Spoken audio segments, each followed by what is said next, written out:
welcome everyone to Seoul OG&E Stadium for our final day of Blade and Soul Korea Season 2. My name is Joel Sophie. Joining with me, as always, throughout the season is going to be Ending Life, and we're here for the final day of Season 2 to see who the best team out of the 4 that we've been looking at since yesterday. We're down to 3 now, and over those 3 teams, we're going to get the best team out of Season 2.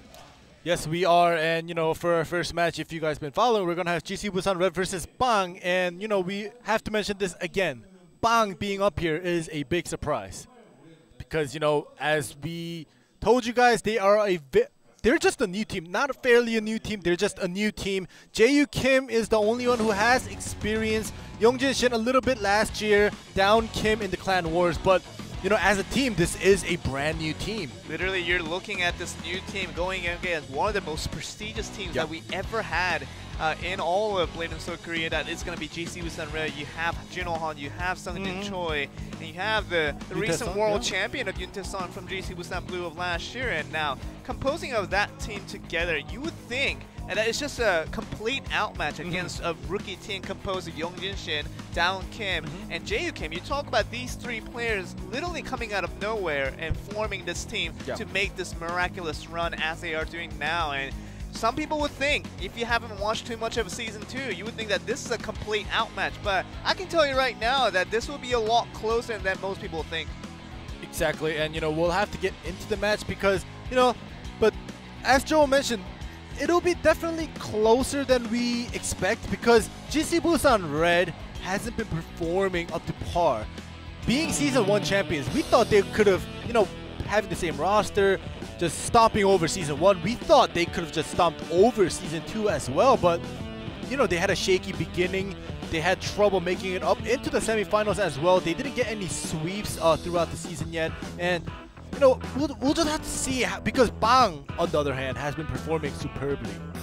And really just looking at what GC Busan Red has gone through to get to this phase, and you talked about it was a struggle from the very beginning all the way to this final day, and we expected GC Busan Red to be the best team out of all the 8 teams that we've been looking at since the quarterfinals, just because of the fact they've been so dominant in Season 1, and we would just, after a 1 month of break, you would think that they would just come back to dominate the scene once again, but it definitely hasn't been the case. You talk about the first day out, they faced against GFAM, a new team that came out of nowhere. They really struggled against these teams and barely just won out, almost lost in a 3-0 sweep, but they had to come back being 2-0 down and had to win 3 straight in a row. And that story goes on for GC Busan Red as they have been just kind of on the turmoil of how they got here was the more important part than the fact that they're here is a different story altogether. Exactly, and the unfortunate thing is I mentioned that GC Busan Red being such a strong team never got a sweep yet, but they actually got swept by Anarchy, who's already waiting in the finals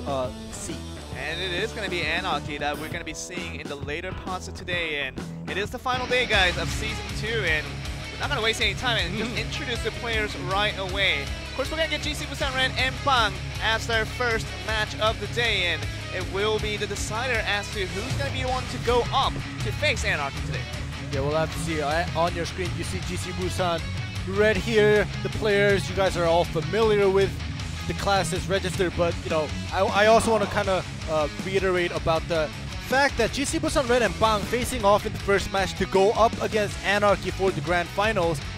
It's very unfortunate for these 2 teams because they've already faced Anarchy and they've both lost to Anarchy. That's the reason why Anarchy is right now in the finals in that #1 seed, waiting for them in the line. But you talk about these 2 teams, GC Busan Red, one of the teams that we had high expectations for, but they definitely didn't deliver in many aspects of the Season 2. Exactly, we'll see. They seem like they're in a good mood. Let's hope that the game flows as they wish it would.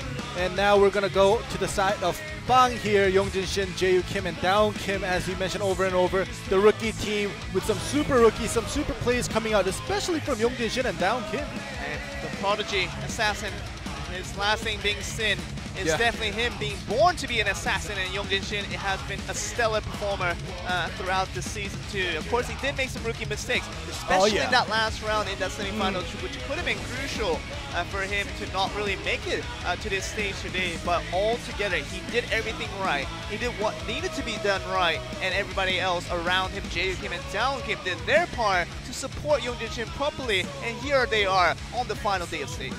Exactly, and you know, we talk about how Yongjin Shin and Down Kim are the super rookies, but you can't forget about Jae Kim, who's actually the brain of the team. So he is a supporter, and we always talk about how you know, he's played defensive all the time, and he got to get aggressive at times. But you know, I can understand because he is the brains. He's, you know, getting the strats out, calling out the strats for his teammates to come in and out. So we'll see how this round goes today. And we're looking at the composition for both teams, and Yuntae-san bringing out the Gunslinger makes this a 2018 meta with this conventional Warlock and Destroyer support. Bang's going to go back to the classic 2017 type of archetype when we do see Assassin mixed in with the Warlock and Destroyer now that we're very accustomed to it. Now we gotta remember, Bang did face off against Kurita Zeus yesterday, and they had to go up against a mirror match in those tag match, but this time they're gonna be up against a Gunslinger. I wonder what change that will make.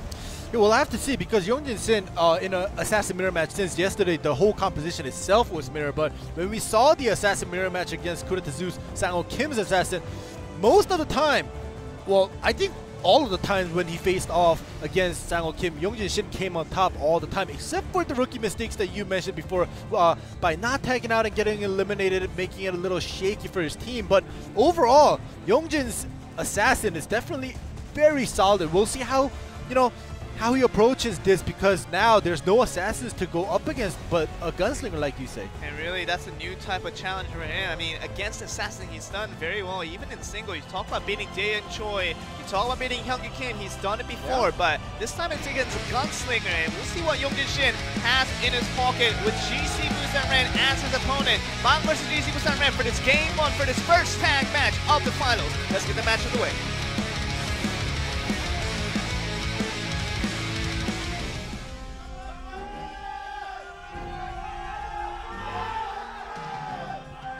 Roar from the crowds going for both teams as we're starting off the final day with the finalist decider. It's third and second place match to decide who's going to be going up against the #1 seed of N Hockey, and GT Busan Red and Bang will have this first tag match decided.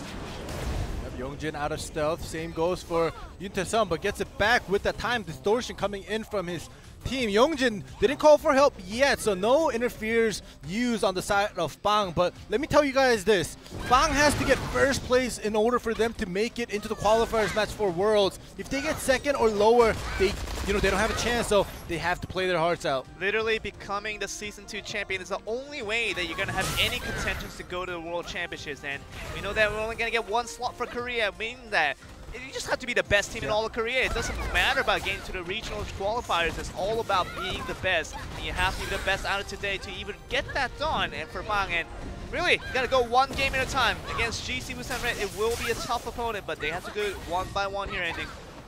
Yep, and Yongjin Shin, as usual, just playing it aggressive. He doesn't care if it's an assassin or a gunslinger or anybody else. He's just going to make his move. He's not going to give a chance for his opponent to even take a breath or even think of the next move. Yeah, he doesn't give breathing room to his opponent. That's definitely a characteristic of his playstyle. Knocks him down. Yuntae-san has been troubled just a little bit, but the trades have been going towards GC Busan Red's way, and you can already see with that shadow, Gunslinger has been doing so well for Yuntae-san, but of course the timer is about to run out on both sides, meaning that you can just be a little more careful, but otherwise, it should be a forced tag onto both teams. Yep, there we go. The force tag is coming up, as you say. And we do have a Warlock mirror. You saw that? When the force tag happened, they both quelled. The paper in their face. It really did, but Jae Kim is forced out of his tab escape already, and that's going to be trouble for him to start off. And Junohan, once again, starting off, and a lot of damage that would have came through. Yeah. Down Kim actually gets rid of Junohan's familiar with that execute damage here. So Jae Kim gets that slight advantage here. We do see the tag out of Junohan though. There you go, and Sunday Choi is going to be the one to come in to replace Junohan's deficit there, and Yuta-san just trying to come in with the interfere, just trying to destroy the Thrall, almost gets it down, but it's going to have a full cool time to work with, so JU Kim kind of safe for now. Yep, here we go. So Junohan, the first one to tag out here in this first series, first set.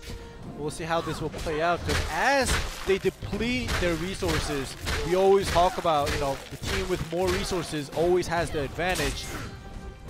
We'll see what happens here. Talk about that smash, getting a lot of damage done, but the stun does not continue as the Cloud Escape has been used by JU Kim. You want to be careful here, JU. You don't have any escapes to work with. That's going to be him tagging out towards Down Kim. So once again, a mirror match for the Destroyers on both sides. Alright, here we go.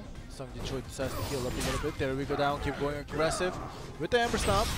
Tags out to Yuta-san. So that's going to be the second tag out already being forced out by GC Busan Red, meaning that a little bit on the advantage in terms of resources, but Down Kim, he has to somehow survive against his gunslinger. All this poking that will happen from distance will surely distract him from his here. Yep, have to see the gunslinger could definitely poke out the destroyer, but when you get pulled like that, you need that defensive interfere. Down Kim does go in the air. Dangerous, and that's going to be the one to start off the damage. And would have thought that Young Shin came in for the interfere to help him out, but still 50% or more HP taken by Down Kim there. Yeah, it's not looking great for Bang right now, but you know, you never know. Everybody's still, you know, at least 50% healthier. Down Kim's playing it aggressive once again, trying to force Yuta-san to tag out. You can definitely see that Yuta-san and GC Busan Red all together are trying to be patient throughout this, just trying to look for that right opportunity to go in all together.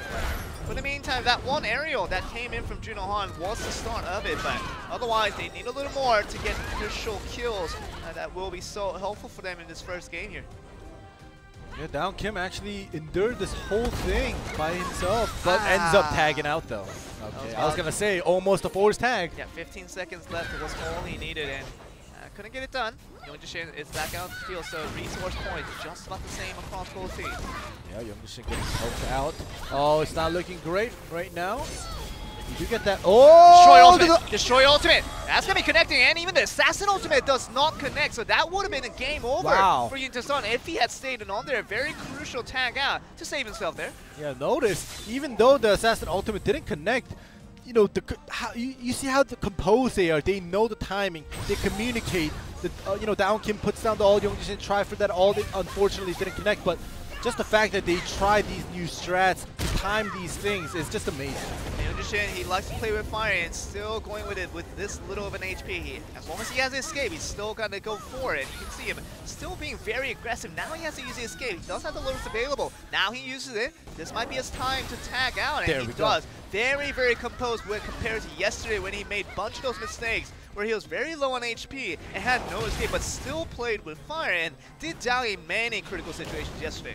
Exactly, and now we do have that mirror again. JU's not summoning his Thrall yet. We'll see when he'll do that. He might want to try to stagger with Junohan's Thrall. We'll see.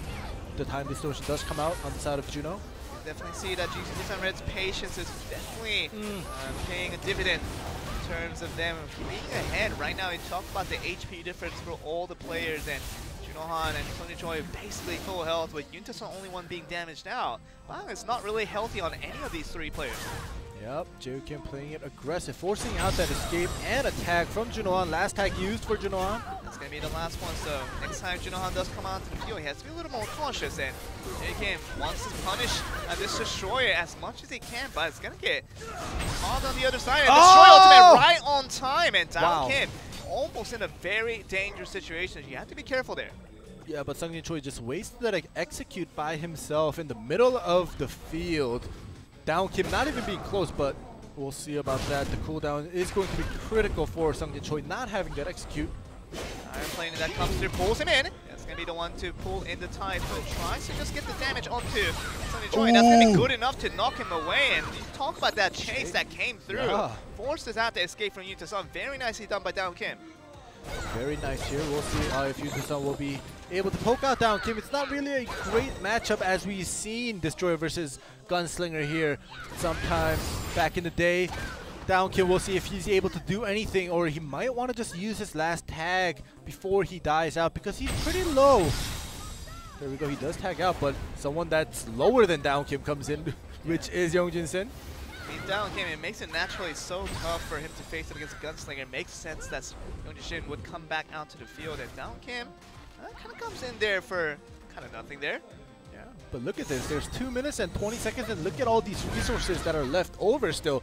3 interferes on the side of Bang for 2 players, and look at GC Busan Red. They all have. Oh, look at this, Young Shin with the Warlock ultimate. I think that's gonna connect, but the iron plating right on time from Sung Jin Choi. Very composed there to save his teammate. Young Shin would have been surely dead on that one. Yeah, he would have just disappeared from the game, but look at his health now. He's pretty similar to Young Jin Shin. We could almost say they're identical in health bars. We'll see if Young Jin Shin or Yoon Tae-sung will try to finish off each other. But remember, everybody on the team could still come in for backup. Jae-Woo Kim has interferes. Sung Jin Choi and Juno Han also have interferes. There we go.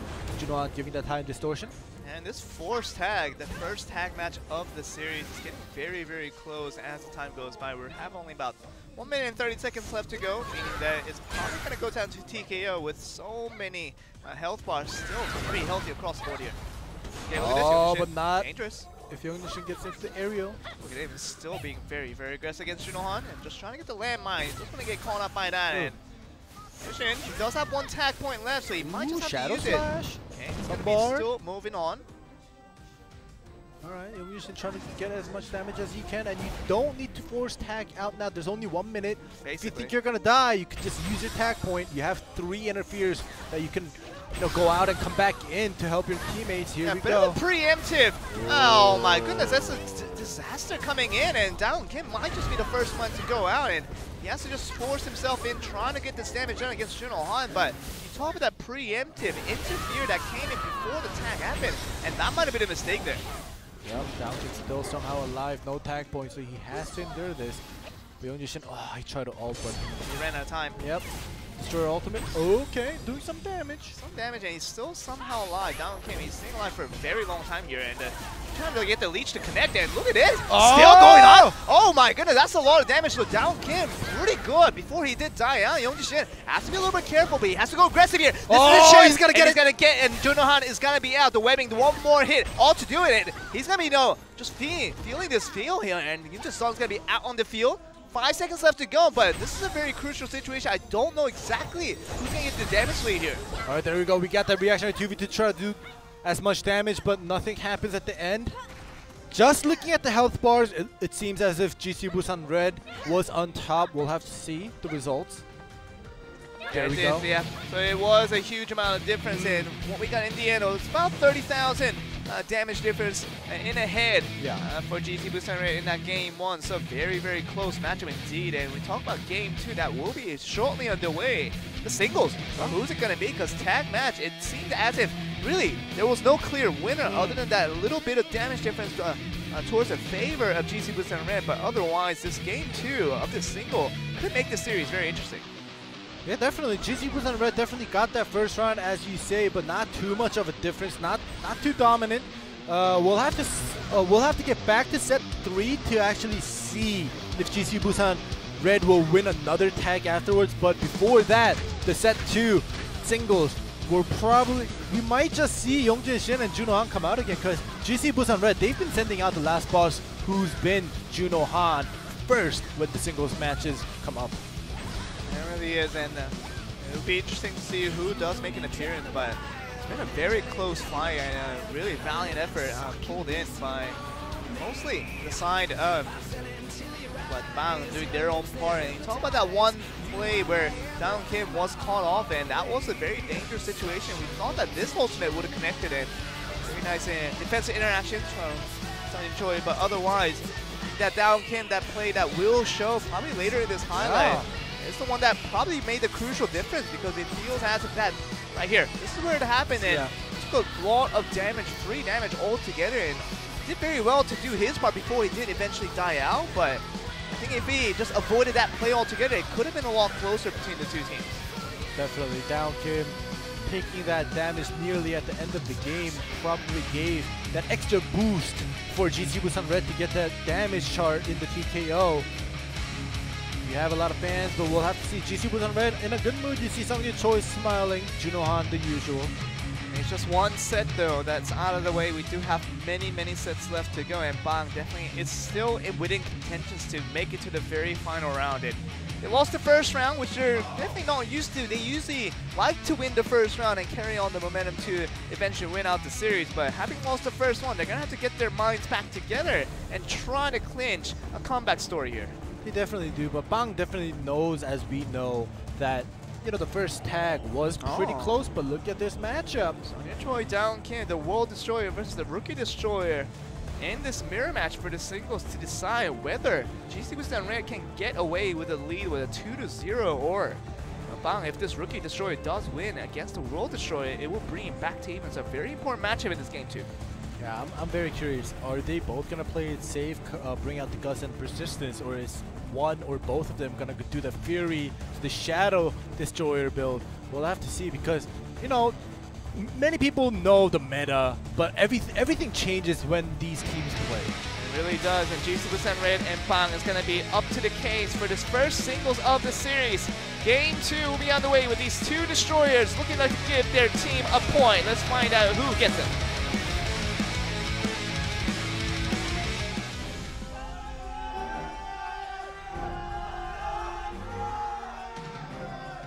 Sign of momentum towards GC Busan Red after winning that first one, and could extend it even further if Sonya Choi can beat out this Rookie Destroyer of Down Kim. Come in. The Ember Stomps. Smash also connects. Does a little bit of damage on the side of Sonya Choi here. Still going at the damage here, just looking for that crucial stun even, and get that back roll chase. It seemed good. He just went for the damage instead of the CC, so Sonya Choi is going to heal up a little bit. 50% damage done here, so I'm just gonna keep track just in case we go down to a TKO, since it is a Destroyer versus Destroyer. Could be, and that really, you talk about that Fury build not being taken by either of those players, and it just means that it's gonna go to a very much the slow and steady wins the race. Sonya Choi taking more damage from Down Kim. Once again, constantly going for the damage instead of the CCs altogether. Down Kim going for a different strategy here. Yeah, Down Kim's definitely playing it more aggressive, just not wasting any CCs. He's just poking him down, and Sonya Choi is definitely taking the brunt of the damage here. Down Kim still just spinning around, but getting the better of these damage. Oh, another poison smash and back row chase. Very nice back row chase into the stun. Once again, adding on to this damage here. Eventually, you're gonna run out of HP, Sonya Choi, and this is where he goes for everything here. Wow. And look at that, Down Kim, showing who is boss. The World Destroyer. Well, Look like a scrub there. Yeah, definitely. Sonya Choi being the World Destroyer, Down Kim's kind of saying like, hey, you're the World Destroyer, I'm still at least a Korean Destroyer, and he's gonna make his way up there, try to take that title away from Sonya Choi. This first singles going to the side of Bang definitely brought that momentum, as you were speaking, cut that momentum off of GC Busan Red here. And great plays here coming in from Down Kim, a little bit different in terms of unconventional expectations that we usually like to see out of Destroyer. You would like to see just go for that crucial CC and try to get the all-in damage as you get, but Down Kim was all about that slow and steady, wins the race and trying to go for the chip damage every single time. And once you get that crucial CC in the end, that's when he knew he had to go for all-in on that one. Exactly. Down Kim was just constantly poking Sonya Choi down until that escape, until that gust was used. And the second that gust was used, Down Kim was preparing to finish him off, as you saw when the cooldown was almost at a little bit less than half, so like 13 seconds, 10 seconds, when Sonya Choi almost had his gust back. Down Kim went all in. And you remember that Down Kim, coming from the Clan Championships of 2018, just a couple of months ago, looked like the biggest prospect when he came in that second place altogether. He looked very good and looking good against the World Destroyer now, but going to set 3 here. Of course, with the same composition that we've seen from game 1, really wasn't a decided winner until the very end when we got to the TKO, where GC Busan Red just got about 30,000 K, about difference of damage altogether, but otherwise it seemed pretty even, so we can't decide a winner until we get to this next game. Yeah, we definitely have to see the set 3 to make sure if GC Busan Red is the stronger tag team, or if the first set was just some mistakes made on the side of Bang, which led them to a loss at the end of when the clock ran out. But we'll have to see in this set 3 if Bang will be able to come back.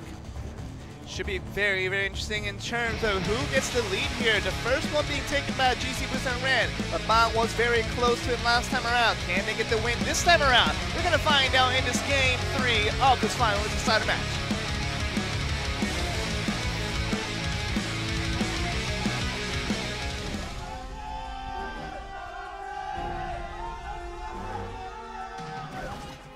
Huge shift of momentum now as that second game win does give Bang a lot of positive vibes to carry on with this series here as we begin this Game 3. Yep, positive vibes for sure, but Bang only won that singles. We're back to tag, so if Bang wins this tag, then definitely the momentum shift is going to be huge on the side of Bang. Very nice interfere coming in from down. Kim, you talk about getting up in the air. There's a dangerous no-no when you are Young Jin-shin. You have to make sure you have his teammate to carry on. You get that back row chase. It's very nicely done. Young Jin-shin, you just have to tag out. And this is where disaster begins. We knew this story coming on before this began. A Game 3 looking grim for the side of Bang. Definitely grim. Look at Young Jin-shin's resources. 2 tags, 3 interferes. You'd never want that, especially in a pro. And I usually don't like bashing on rookies, but this is definitely a rookie mistake. A super rookie making a super rookie mistake. And that's what it is. And we talk about Young Jin-shin doing 98% of things right and 2% of things wrong. But that 2% is what you see here. Just dying out with full resources and eventually just leading your team to fight 2v3 into a full decider match. Yeah, you know, Down Kim winning that singles, making it even. Young Jin-shin basically just threw that momentum away. Yeah. And now we'll have to see, because he died in the first minute of the 10 minutes that we have to play in this tag match. So the rest of 8 minutes and 30 seconds, these two, Jae Kim and Down Kim, have to do this all by themselves. You can never feel too easy. If you're in a tag match, just one mistake like that could really make it difficult for the rest of your teammates to carry on. And Young Jin-shin, he's done this in the past, and he's liked to play with fire, but sometimes that leads to really just memorable highlights, but otherwise it leads to plays like this where it makes it so difficult for your teammates to carry on. Exactly, you know, and especially on the other side, if there's a Warlock and a Gunslinger, if you just get one aerial, you're basically done, so you have to not give them that opportunity. Down Kim just trying to carry his load here, and Junohan having been trouble not being able to counter back for all the damage that he's taken in 4 more seconds. That Down Kim will have carry his load, and see the distance being closed in. The chase is about to happen, and gonna force out the tab escape from Jae Kim. Jae Kim. We do see that tag. Sung Choi comes out, goes up against Jae Kim. And force out that gust as well. So Jae Kim did a very nice job of getting that tech chase just to make sure that they're even on trades. Choi in a vulnerable situation. It's going to tag out right away, so very nicely done by Jae Kim, but it's going to be up against Yoon Son here. Very tough for the Warlock to face up against Gunslinger. Yeah, Sung Choi coming out with the Fury build, not being able to do too much using his Gust, definitely needed to tag out. That was a good tag out, kind of a waste. Unfortunately, not doing anything with the Fury build, but Yoon Son poking that Thrall down. Thrall just sending some particles just to make sure it stays alive, but eventually going to go down with the cooldown, but see the knockback. It's going to bring in Down Kim to help with the defense, and trying to go for any type of CC that could give Jae Kim a free room to put some damage onto this Gunslinger, but not coming through on that one. Look at the health bar of GC Busan Red, it's just ridiculous. It's I know they've 100%. taken some damage and they healed up, but still, just the fact that all 3 of them are at 100% health. It's really intimidating, that's all it is, and really what are you supposed to do? Sung Choi just destroying the Thrall as soon as it's summoned down, and Jae Kim does have to attack back out, and Down Kim, and slowly these resources that are depleting from the side of Bang, making it so much difficult for them to even think about winning in this Game 3. Yeah, GC Busan Red playing it very smart. They're not in a hurry. Bang is the one that's in a hurry, and so GC Busan Red is actually just playing it slow, waiting for Bang to get desperate and make a mistake to just finish this game. If not, even if it does go down to a TKO, GC Busan Red definitely has that upper hand right now. It really does, and you have if you are Bang, you have to just go for a KO altogether, just to get 3 knockouts from what you're looking for. But if you go to a TKO, waste that all 5 minutes that we have left over, definitely will not give a side towards Bang to get that victory here. Yeah, but Down Kim playing it aggressive as usual. He's trying to do something, but he's not showing his desperation. He's playing as if it's still a 3v3. Is that the right way to play though? That's what I'm wondering, because Downkin, he knows that if the timer does run out, he might probably just not going to win this one. And you have to talk about him trying to just destroy out the throw. Does bring it right back, and the destroyer is going to finish off the throw. Very nicely done.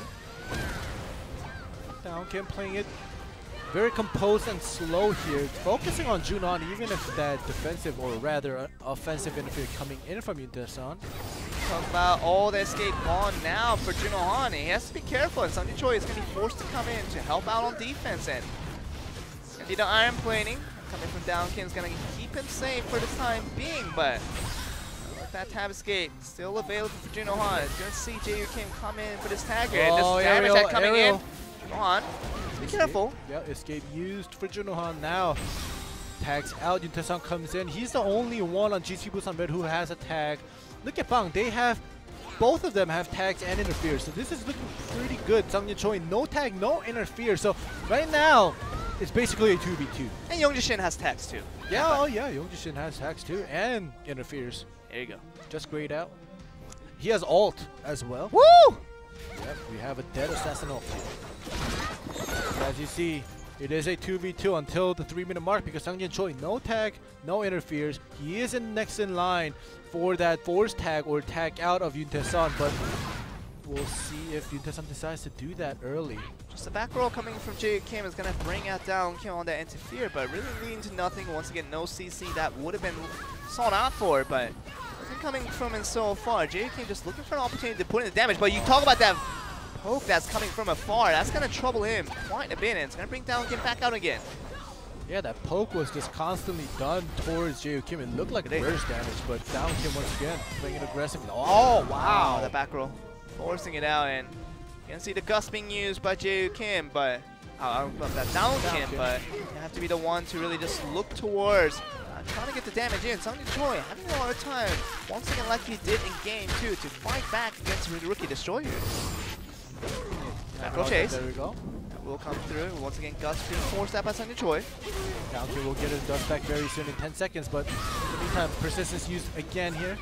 Just trying to poke, yeah. He's just trying to poke out as much as he can. Jae Kim comes in for this play here. What is he going to get? He's going to get the Sanctum, and maybe the time distortion doesn't come through. Okay. No time distortion, but Jae Kim does have 2 interferes left, and everybody got that at the 3-minute mark, so more interferes for the side of GC Busan Red. Looking at this now, you see Down Kim just going in aggressively 1v2, trying to fight against Sang-Yun Choi and Junohan, but just gets stunned and gonna get up in the air, trying to get the damage done, but of course the real damage would come from another stun that will come through. No escape coming in from Down Kim, that will force him to escape out. There we go, the tag, the tether blade landing. Back roll. Leech into the aerial. It's gonna be good. Starting off, and it's already see Yuntaesan trying to come in for the interfere. This makes it so down. Tough. The throw is gonna go down. Destroyer ultimate, good enough to take him down, and Destroyer still having a hard time. Sang-Yun Choi still taking a lot of damage from Jae Kim. Alright, Sang-Yun Choi, no escape, but does get force tagged out in 10 seconds. Will Jae Kim save the tether blade to get that chase, or see what happens here? 5 seconds, he's definitely gonna save it here. Tag chase will happen. Oh, but the smash. Okay, looking at this now. Fear coming in, the chase. The execute not landing, unfortunately. Very good try on the side of Down Kim. If that execute landed on Yuntaesan, it would have just taken at least 50% health away. That would have done really a lot of damage towards the side of Yuntaesan, but Down Kim couldn't connect on that execute damage. Just a little bit inaccurate. Again, just going up in the air and trying to go for all the damage. The Warlock ultimate will be cancelled out by the paper. Paper is just so strong.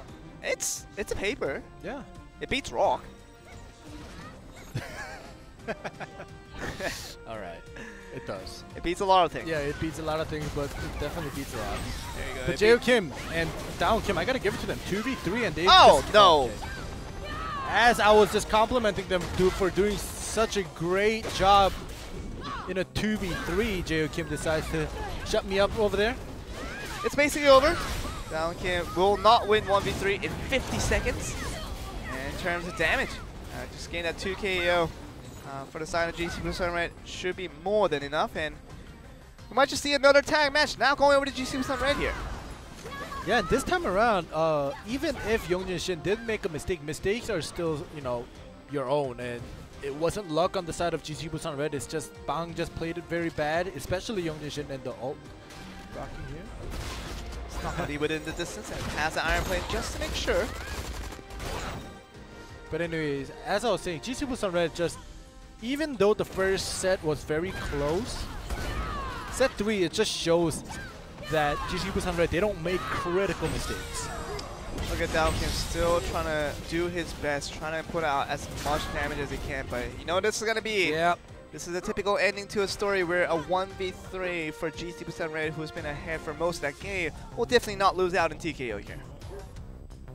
The damage dealt is so low because Youngjin Shin died out so fast. 100,000 damage difference. Yeah. Yeah, we kind of expected that. Definitely did. So GC Busan Red taking a game 3. They're 2-1 ahead after all that. Really a long series so far, and we're going to go to the roulette very shortly to see if we're going to get another single or tag to start off with. Which one do you think Bang would prefer? Because I think them winning on a single will probably give them confidence to win another one perhaps, but at the same time, if it does come to another tag and they win this tag, that should give them a lot of confidence into the future tag matches ahead. Yeah, so what Bang probably wants is to get a single to win because Youngjin Shin didn't go out yet. So that's probably what they want, just to even it up a little bit. But what you said is also correct. If Bang, or if this 4th set becomes a tag and if Bang wins this, then that just proves, because we already know that Bang is comfortable doing singles, but they've just been getting wrecked in tags against GC Busan Red, and Bang definitely wants to get at least one win in tag matches just to get a little bit of confidence. But we'll have to see what happens here, because it just seems as if GC Busan Red has just been dominating at least Bang in tag matches. You have to be careful here at the same time. You talk about Sunjoy destroying out Jay Kim in that last bits and became hopeless for Bang, losing out 100,000 difference in damage shots. And now we're looking at GC Busan Red, who's 2-1 ahead going into this roulette. Let's spin it. See, we're going to get another tag match. We're going to get another single. We got 2 tag matches yesterday from the roulettes, and we'll see if this turns out to be another one. Oh, we got the Single, 2 big tags, but it seems like single. Oh. Single. That nail is doing its job. That's a single. Yeah. But anyway, I was thinking when I saw the ref spinning the roulette, what if he spins it so fast and, you know, just say this roulette was just poorly made and it just constantly spins and never stops. You know, my fidget spinner kind of does that. It just spins. I don't even spin it that hard, and it spins for like minutes and minutes. And hope our spinner isn't like that, because we want our roulette to carry on with the game, carry on and trying to make sure that we get to the progression in time. But it's going to be another singles. So what does that mean ending? Obviously for Bang that has won that game too in that previous single, I'm sure they're looking to win it again. But what could it mean if they do lose that once again? Well, if they lose the singles, then all hopes are gone, because singles is something they're holding on to, especially with Youngjin still not going out in the singles in set 2. So I'm pretty sure Youngjin will be going out right now rather than JU. But as we were talking before, singles is their comfort zone for Bang, especially right now. But Warlock.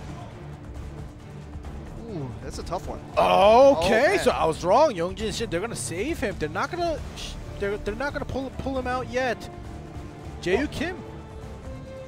Warlock mirror match. Yeah, that's what we're getting. And oh man, you talk about Youngjin Shin being a possibility to carry him out there, but after not playing for basically 8 minutes now, so you don't want to be the one to maybe just come up not warmed up. At the same time, JU Kim, he seems confident enough that he can beat out basically the ultimate Warlock that we know, being Juno Han. But really, what can we expect here? Going to game number 4. This roulette told us it was going to be a single, and it's going to be a Warlock mirror match for this game 4 to see whether GC Busan can run away with a 3-1 advantage or whether Bang can pull it back even. Let's find out what happens in the second match.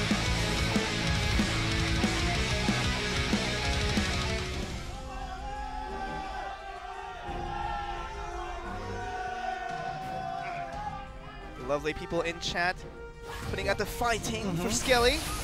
JU Kim, otherwise known as Skelly, very popular on the internet for being an English speaker out of the Korean blade&soul players. Very friendly, so we like to see him do well. It's been very stellar, but this is not friendly as we start off the game already.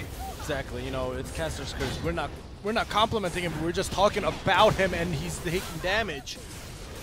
Junohan, we know that he hasn't been performing very well in singles. Yesterday, Junohan lost 2 singles, so we'll see if he's coming back to redeem himself against a Warlock mirror match, because usually Warlock mirror match, it takes a very, very long time to finish. Sometimes it even goes down to a TKO. But we'll have to see here. This time around, Jae-Yu Kim taking a lot of damage at start. Jae-Yu Kim, what can he do from this situation? He's already carved out 40% of his health, and Junohan literally full health as it can be. And just looking for that leash. That stun that will come through. It's going to force out the tap escape from Jae-Yu Kim. Right, so no escapes used on the side of Junohan. So Junohan is definitely putting the pressure onto Jae-Yu Kim here. Jae-Yu Kim definitely wants to wait this out to, come close to get his escapes back. Junohan, I don't know, maybe he's just allowing him to get it back to do some damage trading here. If he wants to win out on the TKO, could be another possibility, but we do see this Warlock mirror match being very slow and steady in terms of what we kind of expected a Warlock mirror match to be. See the escape coming right back for Jae-Yu Kim, which means it's going to be safe to go in if he wants to be aggressive. All right, there we go. The Tether Blade lands, forcing out that escape for Junohan first this time. Thrall mirror. Also coming out on both sides. The back roll happening for Jae-Yu Kim, and the escape's already gone for Junohan, and that means that for this last minute, we'll have to see some crucial damage come out. Unless it's going to go to TKO. I'm predicting the Thrall will win this match. You think so? Yeah. Which Thrall? No, just the Thrall. Just the Thrall? Yeah. The Thrall wins. Thrall wins. Here we go. Jae-Yu Kim's Thrall going at it. Time distortion on the side of Junohan here. 45 seconds, 40 seconds left to go, and the time distortion will happen. We'll give Jae-Yu Kim all the HP right back, but in the meantime, he hasn't put in a lot of damage towards Junohan, which means if this 30 seconds run out, we definitely know the clear winner is going to be Junohan, so Jae-Yu Kim has to go a little bit micro-aggressive here. He definitely just has to go aggressive, not do damage output on the Thrall. 18 seconds left. He wants to get rid of the Thrall and then go for Junohan, and it actually might work here. No escape for Jae-Yu though. Oh, one bad aerial. Ah, this is it, and Jae-Yu Kim gets up in the air, but still coming back. Junohan has to be careful, but Jae-Yu Kim still trying to go in. If this ends like this. It's doing nothing. If this ends like this. Oh. It's definitely for Junohan here. Jae-Yu Kim, come on, boy. Jae-Yu Kim, he tried. He just couldn't find it. Look at the damage. 6 point. Yeah. It's very cute. But yeah, as we said before, Jae-Yu Kim taking so much damage early on, ended up healing back almost to full health, but don't let that fool you. Jae-Yu Kim couldn't do any damage output towards Junohan. He did last out until the end, but it's very unfortunate that he couldn't find an opening against Junohan. I love how Jae-Yu Kim's style of play was just as passive as his tag matches. Yeah. He literally did nothing. Yeah. Yes, I think it was yesterday where in one of the tags, after Jae-Yu Kim won a single and he went into a tag, he kind of played aggressive, had that confidence, and he was making openings instead of finding openings. And he did make some great plays yesterday in tags as well, but today he's back to zero. He's back to being passive. He's just waiting for openings to, open up rather than making openings for himself. It really does. You have to create the opportunities for yourself. This is how the game ended. Yeah. Man, Jae-Yu Kim, you had to go for at least something. I would just smash all my keys just to make sure I get at least one more damage at 6,925. So, but at the same time, now we're standing in this situation where GC was Red. You see the logos appearing 3 times, with Bang only appearing once. It's going to be a 3-1 lead for the Season 1 champions, and they're just one game away before everything is done and over with. Are we going to see Bang just being eliminated after their incredible story to get here on this final day? You have to basically win every game from here on just to really just make it to the next round, but this is going to be the last one. I think Young Shin will be appearing once again. That will make a lot of sense. Well, yeah, Young Shin is the last member alive that's allowed to play, because all 3 of them, since we had 2 tags or 2 singles already, it has to be Young Shin against Yuntae-sun here, because you can't come out again until the last set, which is set 7 singles. So yes, this is it. Yuntae-sun on the Destroyer though. Yuntasun on the Destroyer, he's shown good performances in the past, but he knew he was going to go against Young Shin. And with the Assassin as his opponent, he uses the Destroyer and feels like that's the one to clinch out the win. But we usually think that the Assassin wins out against the Destroyer most often than not, but Yuntasun very confident on his Destroyer. We'll have to see about that because, as we know, Yuntasun plays many classes and he knows the way to approach them and the way they do, but Yongjin Shin's assassin is definitely different from other assassins. And we'll see what exactly happens from all this Bang if they lose this one. They are officially eliminated from this tournament after a wonderful story. Can they stick on and really survive to the last bits here? Or GC Busan Red, are they just going to finish them out? We're going to find out this last match here.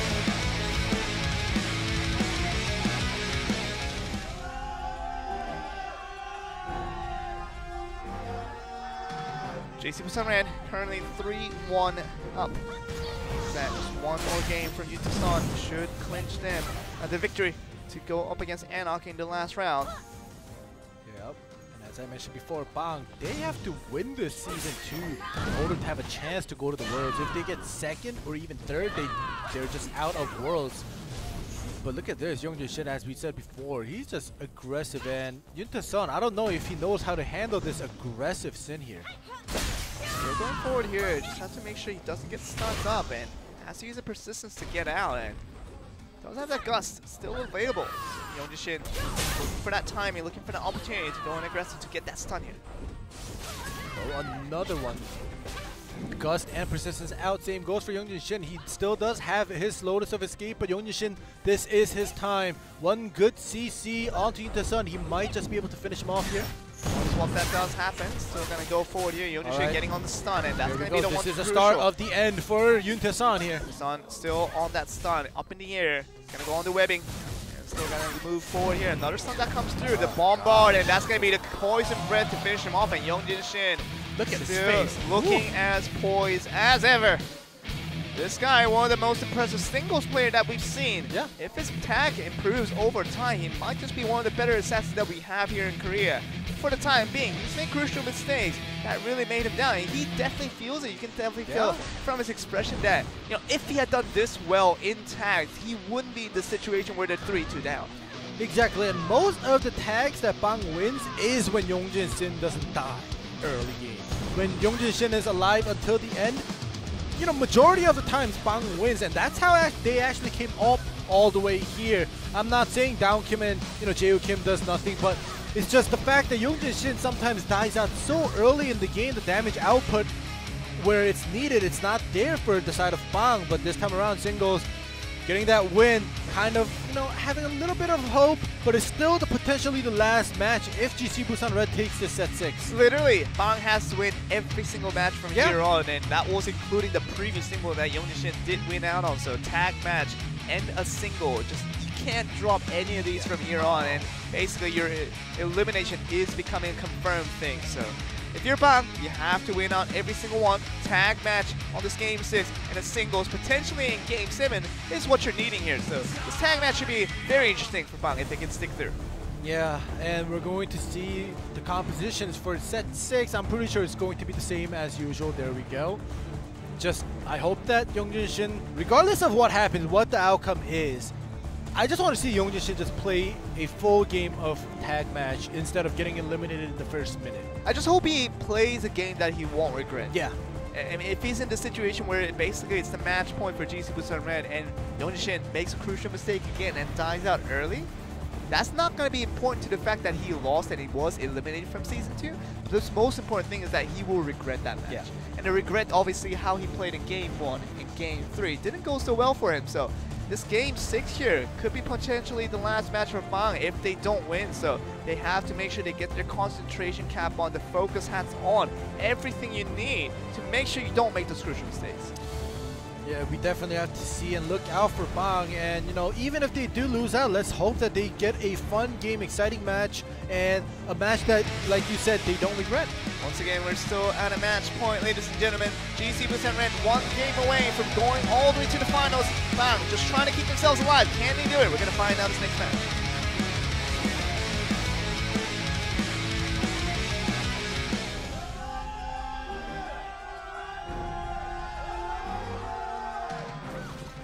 A huge force coming from the crowds, cheering on for their squads here. And Yuntaesan, Jae came out actually as the first man out. Don't want to make sure Yoongjin makes that same mistake. And he's already third in line, you guys can see already. They just definitely wants to keep Youngjin alive for the time being. So, like you said, the matchup has changed. It was usually Youngjin Shin versus Yuntaesan, but this time around, Jae comes out first. He wants to try to deal with Yuntaesan instead of sending out Youngjin Shin. You can definitely tell that Yuntaesan looks a little bit surprised by how this all came along. So Choi coming for the interfere, trying to get the execute damage onto the floor, but it runs out of time. Because, you know, when Youngjin Shin comes out playing it aggressive, that's all the way he knows how to play. And Yuntaesan was able to kind of run away and counter Youngjin Shin, which, you know, forced Youngjin Shin to take some damage and force him to tag out or even die out super early. But as we know, Jae Kim knows how to play defensive, knows how to play passive. So now, look at Yuntaesan, he doesn't know what to do. Jae Kim knows how to waste time here. Definitely knows how to make sure he gets out with a free tag. And might be one of the strategies go forward here. Let's bring that down Kim on a very dangerous aerial that could have been crucial. Yeah. And you know, usually we say when Jae Kim comes out and, you know, kind of wastes time, but this time around, this is a good wasting time. It's not a bad wasting time. He's just stalling time, we should say. And this is very valuable. Yes, it is. You do say, and it's really not for nothing. And Jae Kim doing his part to make sure he buys time for the rest of his teammates to make the work through. And Youngjin Shin coming for this interfere, trying to do some damage onto Yuntaesan, but gonna get none of it. Gonna get the force tag onto both sides. Obviously, no chase coming from either side here. Down Kim comes out against Junohan here. Well, Down Kim's this time around focusing on Junohan rather than trying to get rid of the Thrall as he usually does. It's very unconventional targeting here, but Junohan is gonna stay onto the field and trying to look for his opportunities, but Thrall taking a little bit of damage, but really not enough to go down. Down Kim trying his best. He does land a smash onto Junohan, forcing that escape out, but still taking a lot of damage. Tagged out, Youngjin Shin finally coming in. Youngjin Shin, this is his chance to really prove himself that he should not be the Ooh, that chase. Die out. Yuntaesan. So get the back roll here. Shin, have to be careful here. Look at him close the gaps. Oh, look at that stuff very nicely coming through. Choi coming for that iron plating. It's gonna be good enough to put the pressure on, but Youngjin Shin still alive. That's a Lotus. Songjin Choi comes in here. Youngjin Shin, as always, just playing it aggressive. He will get his stealth back in 15 seconds, and as you mentioned before, he has his Lotus down. So he still could play a little bit aggressive if he wanted. Youngjin Shin, can he just move forward here and trying to put in the damage in? What's going to find out? Iron plating. Now all of them, well, Youngjin Shin at least has his escape step here. Uses his Lotus right next to him. Yeah, so because he was just put onto that stun, he wanted to make sure he doesn't get caught up, but now he does have the stealth, meaning that he's still going pretty aggressively without much punishment. That stealth is also out here. This is reaction 2v2. Reaction 2v2 now. After this, Youngjin Shin gonna find the cooldowns right back on his favor. The Tide Distortion did come in from Jae Kim, so has another chance to live out. Yep, same goes for Junohan here, coming back in here, using the Time Distortion, putting down the Sanctum, trying to stay safe. Youngjin Shin will be forced tagged out in 9 seconds here. Will Junohan once again save his Tether Blade to go for that chase? So it seems as Youngjin Shin is very composed this time around, not wasting any time, and he's gonna go out. He's gonna find the chase that comes through, but it's not going to force down any tab escape, so Down Kim very composed there to keep his wits intact. Yeah, the tag in didn't force out anything, but the Tether Blade afterwards did force out that gust, and the Persistence is also out right now, and the execute that he used did not connect on the ball. Be careful, Down Kim. You don't want to go out here. You're going to make the same mistake. Ooh, he does tag out. That potentially could have been leading to another death, but Jae Kim does come back out, so at least a job well done for Bang in the meantime. We'll have to see how this plays out, because it's now slowly but surely Bang is taking a little bit more damage as the timer goes down. Jae Kim go here into the air. Jae Kim getting damaged now, just gonna have to escape out of there. Junohan just putting a lot of pressure onto his opponent Warlock. Youngjin Shin coming out, putting damage in Junohan, just trying to be careful. And the ultimate does not connect. That would have been critical for Junohan if that ultimate did connect. But he does tag out. The last tag has been used for the side of Junohan here. JK just getting bashed in. Back out. Oh, that's not good. Destroy ultimate almost was very crucial towards the side of JC Busan Red, but Yeonjin coming back out. Not many HP. Yeah, Yeonjin actually was tagged in on top of the Destroyer ult, so he did take a little bit of damage as he came in right away. Okay, Oh, that chase though. Very nice chase that will come through the Warlock ultimate. That was cancelled, unfortunately, but that was a good try. They actually made this work before, I think 2 weeks ago in the first week of Season 2. Yeah, and we're going to see the Sun just come back onto the field looking very safe after he baited. That ultimate coming from the Warlock. Good chain coming in from Yeonjin. And also Jay Kim trying to make this effort work out. Flash Magnet comes through. Yeah, that was very close, you know, if that ultimate connected on the side of Jae Kim. That would have been great for Bang. Yeonjin doing his work. Oh! Oh my goodness, Down what happened Kim. there? Down Kim's execute interfere. Oh Just my word. deleted Yutasan. This is crucial. Is this finally Bang coming back here, getting some confidence, but Oh. Yeonjin taking a lot of damage here. Just tag out, just tag out, just tag out! There we go. There you go. I'm like the coach here right now for Bang right now. Because every time he does that, you know, Yeah. he doesn't tag out and he dies it in the worst of ways possible. And then here he came. Back down to the field. Jae Kim trying to do the best. Lands that leech. Time distortion here. He wants to do that aerial before his escapes come back. So at least for the meantime, it's 3-2 advantage on the side of Bang, meaning that they can still pull this advantage even forward. Just roll the snowball even bigger, and JC Busan Red, I'm sure they're feeling the pressure now. There we go, another one to the blade. Okay, The aerial doing very a lot of nice. damage. Sung Choi taking a lot of damage, and Jae Kim still connecting, as Juno Han was a little bit late on the defensive interfere.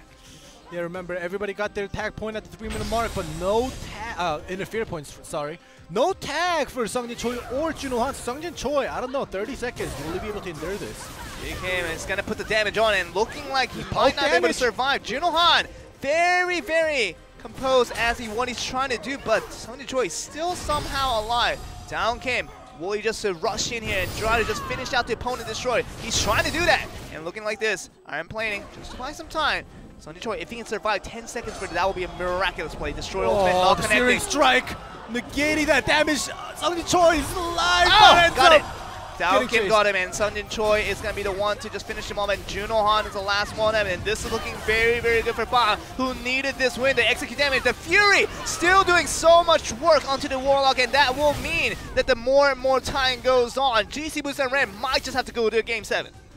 Yeah, this is basically Game 7 unless Juno Han pulls, or he doesn't even need to pull off a 3v2, a 3v1. He just has to get rid of 2 players on the side of Bang and bring it down to TKO. Maybe they'll have a chance then.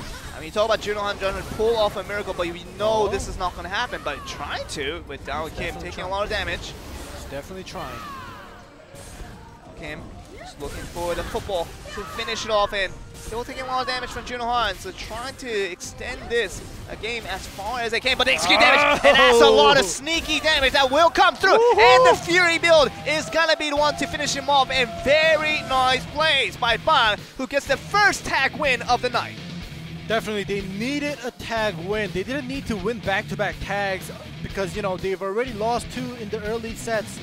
But just winning 1, bringing this to set 7 just gives them the confidence, and set 7 is singles. Who will they send out? Who do you think is going to come out? I think Down Kim. I think Down Kim for right now, Bang is like the best performer right now. For all of what I can see from Bang altogether. The 3 members, Down Kim is the way to go.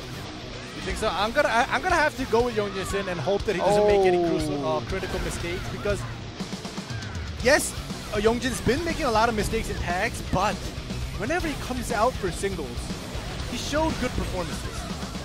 Wow. I mean, if it's the hero's time to make a stance and bring your team all the way to the final, that beautiful fantasy story we were talking about, Anarchy and Bang in the finals, is still now a possibility. It is. And to think that GC Busan Red just has a possibility of being 3rd in Season 2 is just crazy as well. And the fact that Bang might have a chance to make it up into the finals is also crazy. But and if they win that finals, they will be in contention to go to World Championship. Oh yeah. We have all these storylines laid out for us, and it only takes this one game Yeah, whether it be Young-Jin, whether it be Down Kim, whether it be Skelly, it doesn't matter. Yeah. Any of these three players, if they can make this heroic stance work out, they're going to be in for a treat. Yeah, but, you know, high risk, high reward, same thing. They go out and they lose the singles, it's going to tilt them hard. Oh, so yes. I hope they decide, and I don't know how they're going to decide. I don't know who they're going to send out, but, you know, I hope whoever decides to come out for set 7 singles, I hope they all agreed upon it rather than, you know, saying, oh, you're the best, so you can go out and, like, you know, kind of peer pressure, you get sent out because people think you're the best or you're doing the best. But let's hope that all 3 of these Bang members decided on set 7 singles player here. Wow. I mean, Young-Jin has his hands on the keyboard. Yeah. That's really intriguing. And oh, Sung-Jin Choi has his hands on the keyboard. I think we know what the matchup is going to be. We don't want to get any sneak peeks up, but it seems like the hints are good enough. And we're going to see if that's actually the case here. Yeah. So let me just tell you guys, if GC... Oh. Destroyer versus Assassin, the classic matchup that we think that always the Assassin has the edge, but true heroic Destroyers have always pulled off this off match. Definitely. Definitely. We have seen in the past Destroyer beating out Assassins many times. Majority of the times the Sin has the upper hand, but as I was saying before, remember, GC Busan Red, even if they do lose here to Bang and allow Bang to move on, they can still go to the qualifiers match. But if Sung-Jin Choi beats Young-Jin and Bang places 3rd, they can't make it into the qualifiers. So, wow, this is just very important regardless of who wins. Oh man, let's not waste any time. Let's go to Game 7 to see whether Bang can make this fantasy story happen with Young-Jin, the hero of the season. See if he can pull off one more effort against the World Destroyer. Let's get on to the last match of the series.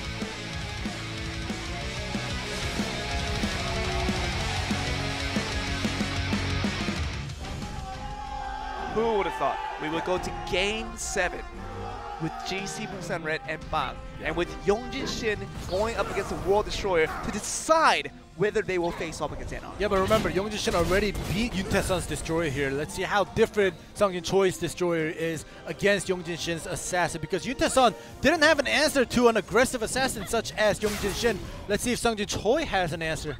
Already, the stealth being used, but still has about 20 seconds they can spare. Sung-Jin Choi got that question 1 right, pulling out the stealth.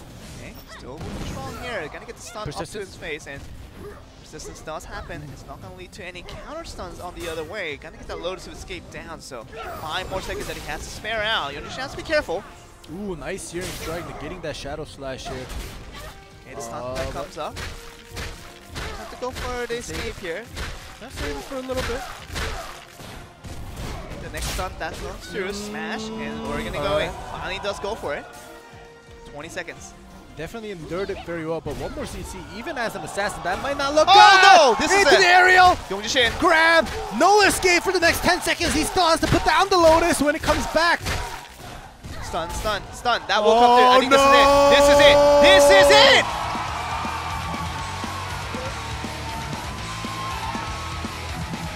Sung-Jin Choi. He is the World Destroyer for a reason. He beats an assassin 1v1 in the singles. And at the end, he kind of hugged but choked Yuntae-san, saying, "This is how you play a Destroyer. Don't ever play it against an assassin," is what he said. Oh my word. They are on to the finals, guys. Yes, they are. GC Busan Red, and you know, Young-Jin played it very well. I hope they don't get tilted too much. Placing 3rd is very good for Bang, especially being such a new team. No, just what a heartbreaking moment. I mean, they came all the way to Game 7 and it seemed as if the fantasy story was going to come true, but they're not going to the World Championships. They're not going to the finals. Bang will be remembered once again just as a piece of memory that we had in 2018 until we come back in 2019. Yeah, but definitely this time around, like Bang, a new team with so many rookies on the team, just made a huge mark, especially towards GC Busan Red. I know they're going to remember Bang and probably be scared of them when they meet up next time in next season if they decide to come out. But, you know, as you said, many of the storylines has ended here with Bang being 3rd place here. He's the MVP, indeed. The World Destroyer, Sonny Choi, proves himself once again, proves to his fans that he is worthy of maintaining that title, and now is going to take his entire team all the way to the final. All right, well, that was a great series, I have to say, even if Bang did end up losing out. And now GC Busan Red will be going up against Anarchy once again. We've seen this before. Anarchy did beat them out last time around. This is the reason why they're in that #1 seed. But guys, we're going to be on to a short break. And once we are back, it should be a very, very interesting final. The ending and the closing to Season 2 will come soon enough, guys, because it's been a very interesting season so far, and we'll see what happens out of this. We're going to get to a short break, guys, and once we're back, we're going to have the grand finals of Season 2 between Anarchy and GC Busan Red to decide who the best team is in Season 2.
아픔은 뭐냐면 혹시라도 여기서 김수환이 띄우면 여기 복귀할 수 있다는 거죠.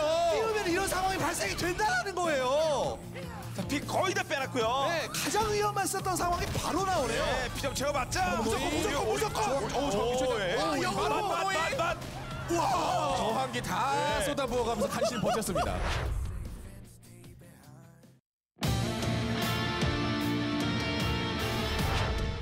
네, 시작입니다. 계속 시작과 동시에 비결질에 맞고 탈출기를 사용하고 있죠. 네, 신영재 스타일이잖아요. 들어간다 난. 자, 깔고 기구르기를 일단 쳐먹고 내절. 신영진 스타일. 피해 받겠는데요. 난 뒤가 없다. 위에 신영진 스타일. 계속 해롱해롱. 신영진 무릎 꿇고. 스타일. 신영진 오. 스타일. 신영진은 뒤를 보지 않아요. 남의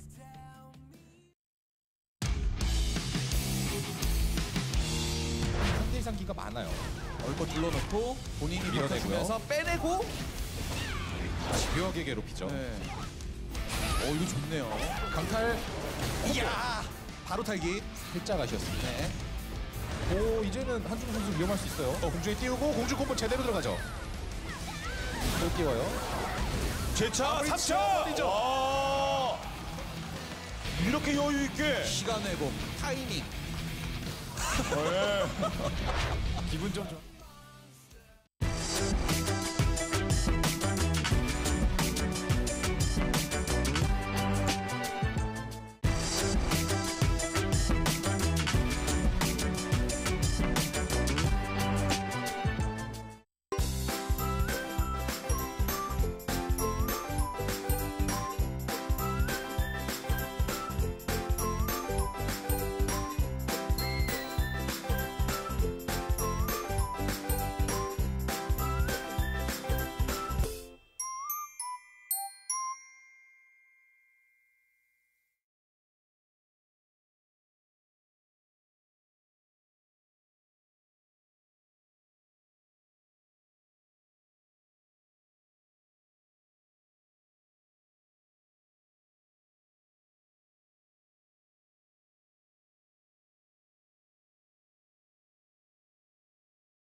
Welcome back, guys, to blade&soul Korea Season 2 Finals. Now we are at the very last match, and when it's going to be decided to be Anarchy versus GC Busan Red. Bang was very close in their efforts to get to this stage on this very last round, but that last round with that singles, Young Shin just couldn't overdo the World Destroyer of Sungji Choi. Now we're joined in by GC Busan Red, who once again, after all their struggles to get to this phase, they still now have a chance to become Season 2 champions once again.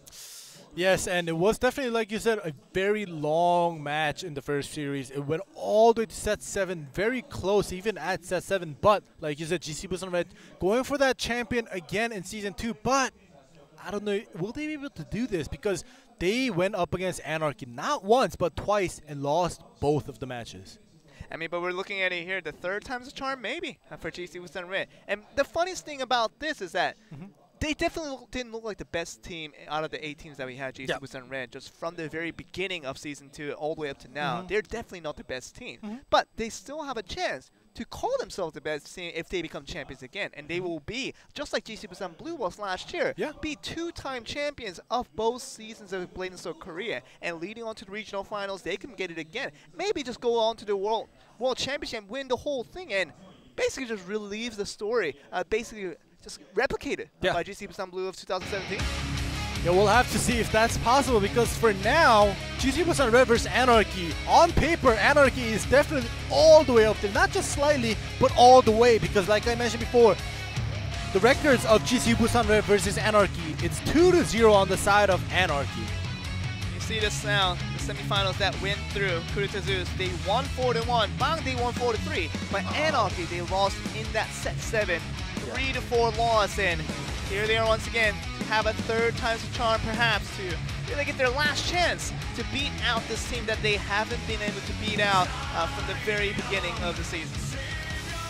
Yeah, but right now, look at the mood of GC Busan Red. They seem very happy, especially Sungjin Choi getting that last win, clinching that win, allowing them to come up to the grand finals here, and not only get the chance to be the champions again, but it also bought GC Busan Red the chance or the potential to get the prize money. We haven't mentioned too much about the prize money, but getting Season 1 champion and Season 2 champion, that's basically 50,000 K.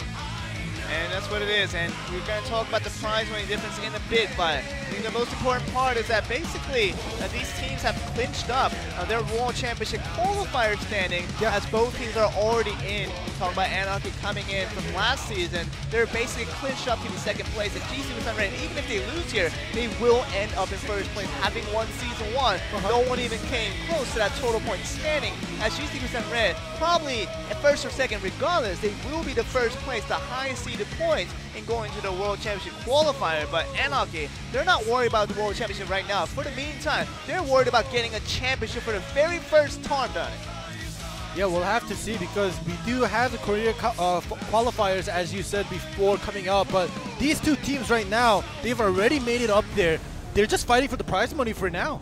It really is, and just fighting for pride, actually. So it seems like, Anarchy never really even came to the finals of any type of blade&soul Korea tournaments in the past. And for the meantime, we're going to see Anarchy to see if they can really carry on and maybe become champion for the very first time ever. Yeah, and you see the compositions. We do finally see a little bit of a shift in composition. We do see the usual Kyungmin Park on the Soul Fighter now, and Byung Kim on the Blade Dancer. We've been seeing a lot of Warlock, Destroyer, and Gunslinger or Assassin composition today, at least for the first series, throughout the whole 7 set. But now, finally, we get the shift with Kyungmin Park coming out on the Force Master and probably bringing out the KFM in singles if he does decide to do that. And Byung Kim sticking with his Blade Dancer, sometimes making a little bit of critical mistakes, bringing his team down, but also using very well-timed ultimates to carry his team to victory. Okay, so we're back to us, and we've been hearing that there needs to be a computer change. The PC hasn't been working, so switching on to another one just to make sure we can get this game 1 going. You have to make sure the computers are working. That's important, because you have to make sure you can get it at 3v3, not 3v2 with that broken computer. But they're switching it out, and just needs a little bit of time just to make sure we're ready to go for this game 1. It is the grand finals of Season 2, so all the more important that every player is ready to go. Yeah, and I was pretty surprised, because we usually do have audiences in the front of, right in front of us, and we have our second floor almost filled up, and we have the side seats almost filled up as well. Because usually during the regular season days, we only have the central part of the audience seats filled up or almost filled up. But this time around, we have the second upper floor and the side seats. The side seats, it's basically like the extra of the extra. Like, nobody sits there. If the first floor gets filled up, we get that second floor filled up. But the sides being almost filled is just amazing to see, and this is just the regular Season 2 Grand Finals. I wonder how many people will be coming for, the World Championships. The World Championship will be very interesting. We've had a Grand Duel event last year, 2017, at City Hall. We remember that exciting story that came about. We played all of those matches in the OGN Stadium, we remember, but in the finals and maybe up to the semifinals onwards, the more important matches that were on the very last days, we did play at City Hall, and it was a grand stage that we did get to seat ourselves upon, and saw the players playing their hearts out. It eventually became GC Busan Blue who came with the win, and Yun Tae-son, he was one of those players that came from that roster, and now it's in GC Busan Red. trying to replicate his results once again, and he might just be a 2-year consecutive champion for everything. Because talk about last year, Season 1, Season 2, going over to GC Busan Blue. You talk about Korea Final when that used to be a thing. Yeah. Went over to GC Busan Red. I remember that. But they were second or third in there. They were second. They were second. Yeah. Yeah. GC Busan Red Blue. GC Busan Blue was second on that, and GC Busan Red won that one. But the World Championship eventually became GC Busan Blue, who eventually won the whole thing. So. Yeah. 3 championships in 1 year for GC Busan Blue for Yunta Son's team last year in 2018. They're already off to a good start. Season 1 champion for him already. Season 2, they're just right on the stage, just ready to win it all. Yeah, and you know, I always, I'm the one who usually mentions about the prize money or the award money. And if you roughly calculate it last year, Yunta Son by himself, Season 1 and 2 gives him 50K. World Champion gives him 50K. So that's 100K just from last year. And today, or not today, what am I saying? This year, Season 1, 25K. If they get Season 2 champion, Yunta Son by himself will make 150K within a year and a half of just playing Blade and Soul. 150K for the team ending. You have to split that up. No, that is true. Yeah, so you have to make sure you know that he's not going to single-handedly make 150. Come on, that's stealing. That's stealing. What? I mean, he have an easier time instead of trying to persuade people to give all that 150K over to him. It'd be easier to just go be a thief. I mean, he can be whatever he wants, but definitely just a decorated career for Yunta Son already, starting from 2017. He just came out of nowhere, really, when he appeared for GC Busan Blue last year. We didn't have too much expectation for that entire team, but talk about Daeun Choi there on the team. You talk about who was that? Who's that? Like Yoon Jae-jung? Yoon Jae-jung was on that team. And now Yunta Son on the team. And all those 3 guys, it just came out of nowhere. Never really was known before 2017. Came into the scene and just really exploded onto the Korean scene altogether for that entire year. And now Yunta Son is still a living legend from 2017, still reliving his success in 2018 already. Stage 1 already going very well for him. Season 2 now looking like he's about to win it again. And World Championship, you never know. Might just be that only Korean representative, as we're going to have just 1 seed from Korea to go to the World Championship. Might just win it all once again. Yeah, we'll have to see. And, you know, I like the fact that you mentioned about 1 seed. Usually we had like 2 teams going from Korea, like, 2 seeds from some regions, 1 seed for some regions, and I personally didn't like it. I didn't mention it on broadcast, but now I get to finally mention it because this time, if I'm not wrong, all regions will just get 1 team coming in. So, you know, it's fair and square, and whoever goes up there, especially from the Korean teams, because Korea has been such a dominant team in Worlds and in Blade and Soul. Let's hope that they will be able to pick out the right team to represent Korea by themselves. One thing we'll definitely have in 2018 is that we're not going to get a Korea finals in the World Championship finals. Yeah. And we got GC Busan Red and Blue last year at the grand finals of the World Championship 2017. Yeah. Definitely will not happen in 2018 because there will only be Korean 1 team. So even if Korea does the best, they still will be facing up against another country, another country's representative to hopefully gain their re-title to see if they can get up there. Definitely, and you know, it will be interesting to see some other region in the grand finals of the World Championships, like you said, because in the past years we've seen we've only seen 2 Korean teams make it up all the time, most of the time, and we did enjoy the event matches as well, seeing more competitive mix and match with the Korean teams and the foreign players mixed up in 1 team as well. But you know, just we have some downtime to talk about the Worlds, and I'm so excited to see what this year's World will be because, like I said, all 1 teams. It's going to just make it more critical for every single team to do their best. And just imagine if you have 1 team from Korea and that team just chokes in somewhere like the random, like the quarterfinals. Yeah. And they're gone. Basically, no more Korea representation for the rest of the World Championship. So.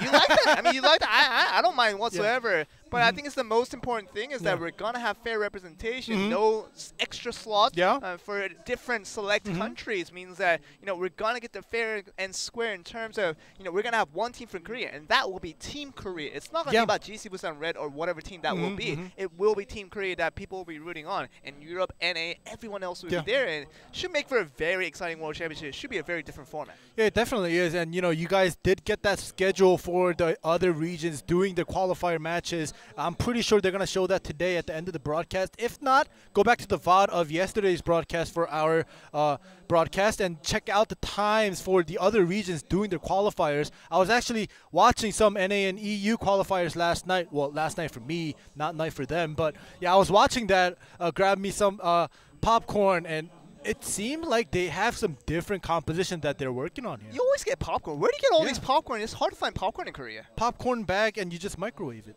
I don't find those anywhere. I can't. I go to supermarkets and I don't find popcorn bags. Can you get me some next time? Joel, you're not a true a Twitch or esports watcher. Because if you don't get popcorn, at least get chicken. I didn't Especially you're living in Korea. It's hard to get popcorn. I'll admit. Popcorn is a little bit hard. But you still, chicken. There's basically like at least one place open somewhere in Korea that will deliver you chicken at like 2 a.m., 3 a.m. Yeah, I have to admit. I think there was a chicken place open up, but I just didn't order it. So it's my fault. But I'm going to try to get popcorn next time. I'm trying to find it once again in my search and my expedition to try and find the popcorn here in Korea. I'm sure Andy will help me the next time I try that. But I think we're very close, guys. I think we're very close to getting into the game, as the producer does confirm that the game is ready. So hopefully we can get into it, guys. So the grand finals should be very on the way. We're not going to get a 2v3. We're going to get a 3v3 all fair and square for these two teams. So it should be very, very exciting to see which one's going to get. And that music tells us that the game one will be very much under and ready to go. GC Busan Red and Anarchy for the finals. Let's see who gets the first point. Let's see the match of the way.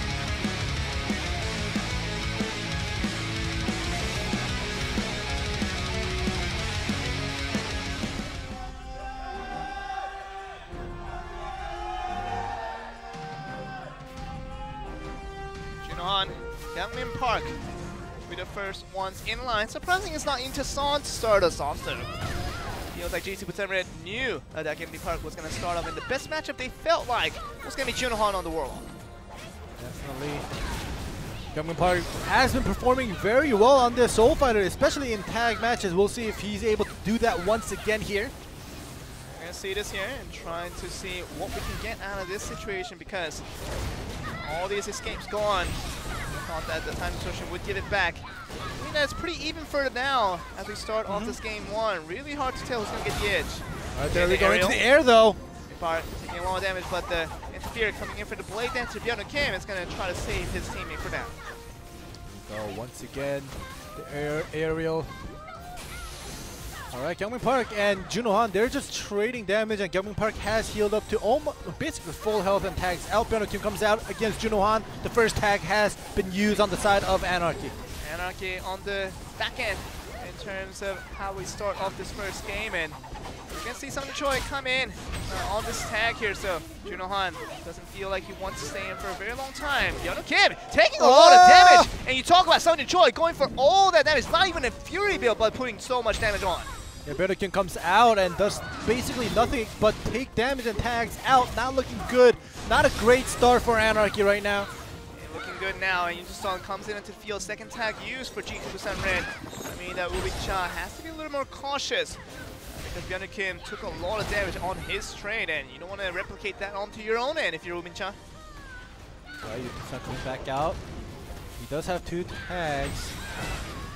We'll see what happens. Oh, he tags out, and that chase right away. Look at Junho! Oh, Sung Shin came in. Look at how much damage he took. Yeah. They just traded, and you know, oh god, this is. I think that was Woo Bin-cha by himself. He didn't even get help from his teammate on that one. Yeah, Woo Bin-cha just doing it so well. Junho, look at him. He comes in, takes that damage. He's contemplating on whether to tag out or just stay on the field for a little bit, but he might just die out. We thought that Woo Bin-cha was the one to make these silly mistakes and not do his part for the team, but that one definitely did his part. Definitely, and Woo Bin-cha, now he has something to say if any of his teammates screw up here. But we'll see if he's able to finish off Junho, or at least force the tag. There we go, last tag of Junho being used. Look at the health bars of Sang Choi and Junho right now. Only 3 minutes has passed. And that came from that one Warlock aerial to the Hobas all over, and to 2 teammates of GC Busan Red taking a lot of damage early in this game. Wow. I said this last time when Anarchy played, but what happened to Anarchy? They're just a new team now. Really is, and Anarchy just coming out of nowhere to really surprise us again and again. The fact that they were #1 seed, we should have expected them to be better than GC% Red, but little did our believers do not have a hard time with that. But Yuta-san taking damage again. Sonny Choi has to come in. Ooh, but the wall bang! The wall bang! This is Oh, critical! the execute! That's going to be a lot of damage, and Kelvin Park almost in a very, very dangerous situation, but does get out in the meantime. Wow, that was critical. You know, he survived because he was soul fighter. The chi burst, the extra health, definitely allowed him or allowed Kelvin Park to survive that wall bang.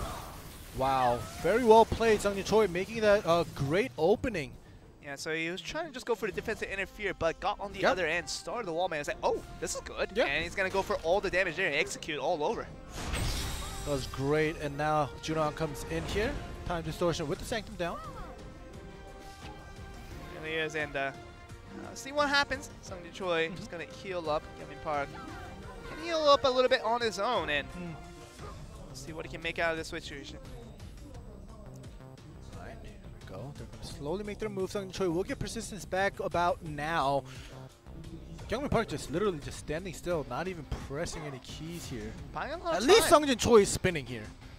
But you know, Kelvin Park's walking. Yeah, Back there we go. and Force forward. tag very soon To for the Kelvin Park. side. He did something, Yeah, he did. but he's going to just waste time. Yeah. Okay, get the force tag in. Byung Kim coming back out onto the field. Blade Dancer against Sung Choi on the Destroyer. Here we go. Once again, Byung Kim comes in and still does nothing with Sung Choi. I don't know what they're doing. They're definitely stalling time. I don't know. They're playing it very carefully because this is the finals, and you know, 25K is on the line, and pride is also on the line here. I mean, you can think of it both ways. Yeah. If you get first place, you win 50K, you win an extra 25K, but Yeah. on the other end, you can just say that basically you can win 25K altogether, basically you losing 25K if you don't get first place. So there's different ways to think about it. Second place, I think, gets 15K, so that's a 10K difference. Yeah, the 10K is a lot of money. Yeah, it is. It definitely is. Kind of is, yeah. 10K? Kind of. Woo! I'm going all over my head. I don't even know how big that money is. But anyways, yeah, we do have some tags going on. Look at the resource points. GC Busan Red out of all tags. Junohan coming in for the interfere, just trying to get the time distortion back so that the obviously the tab escape will be back for Yuta-san. Nothing to do here, and really just 4 minutes left on this game one, and no action happening on either side. What are they trying to do?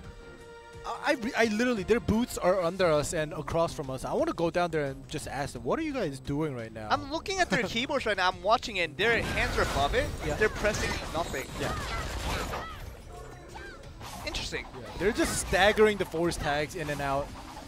Byung Kim's gonna get force tagged out very soon. Let's hope Yuta-san gets a chase run or something and make some action happen here. But he has There to we press go. keys to do that, though. Yeah, He's he not gonna does. press- He does press keys. Okay. Okay, he does. Good job, Yuta-san. You press keys. He definitely did, and Ubin Cha comes in for that time distortion for Kyungmin Park. Gets that escape back. Here we go, Windstorm in the air, but no damage taken with that resistance on for Yuta-san. Park just trying to do damage on, but gets poked on the other way. Yuta-san trying to get the counter attack. Does a little bit towards this Soul Fighter. We'll have to see.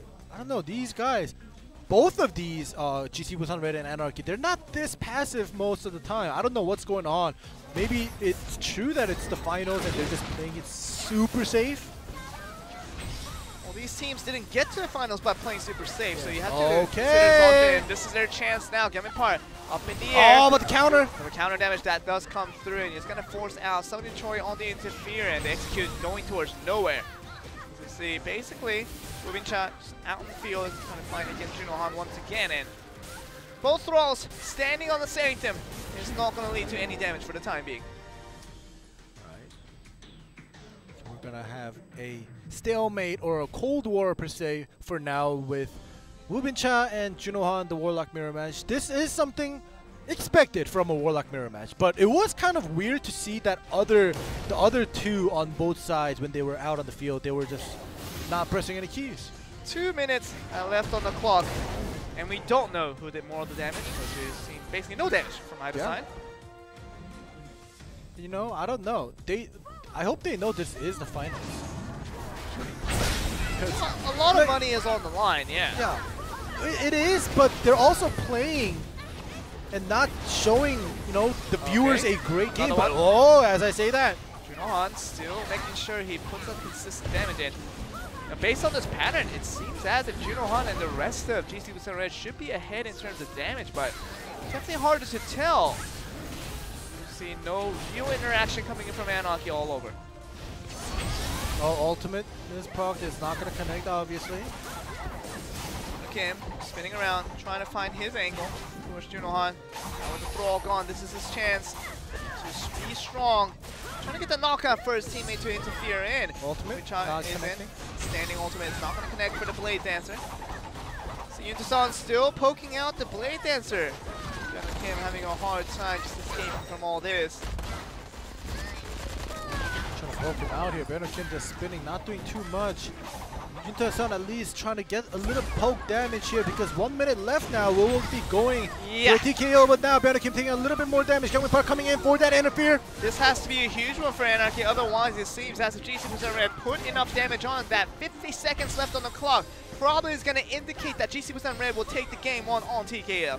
Yeah, remember, Anarchy has a soul fighter, so the heals, it's definitely, Anarchy has done a lot more heals compared to GC Busan Red, I should say. And even with all that healing, they still have much Yeah. less HP altogether than GC Busan Red does. So clear winner is going to be GC Busan Red unless more something damage big taken. comes in.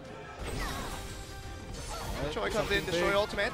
I'm expecting something big. There's 15 seconds left to this round. But it seems like GC Busan Red is actually the one going hard on this one. The wall goes smashing what? What? Juno, look at Junohan's HP! What happened? Why did Yunta-san allow that ultimate to connect?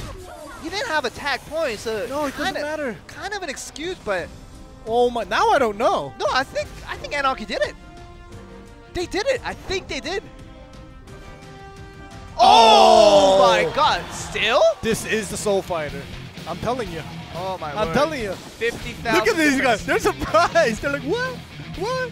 I almost died. Yunta-san died. We even allowed that Warlock ultimate to connect and we still won. They're confused. They won and they're confused. Yeah, and these guys lost and they're confused. Yeah. Oh my. Wow. I need that replay in slow motion.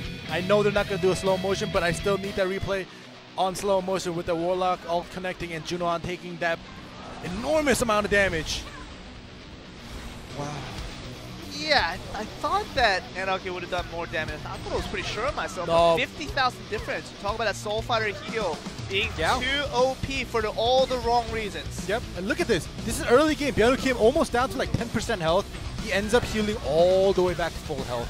In the meantime, Junohan takes a little bit. Oh, okay, he takes a lot too here. Yeah. All right, so We forgot about this one. yeah, they've actually traded enough damage early to mid game that it was pretty even. But in the end, I'm telling you, it's a Soul Fighter, man. It's a Chi Burst. Look at that. Look at Youngmin Park taking that. And now they're back to full health. Look at this, yes. And then they go down again in late game, if you remember. Here we go. Youngmin Park taking some more damage here. Heals back. Yeah.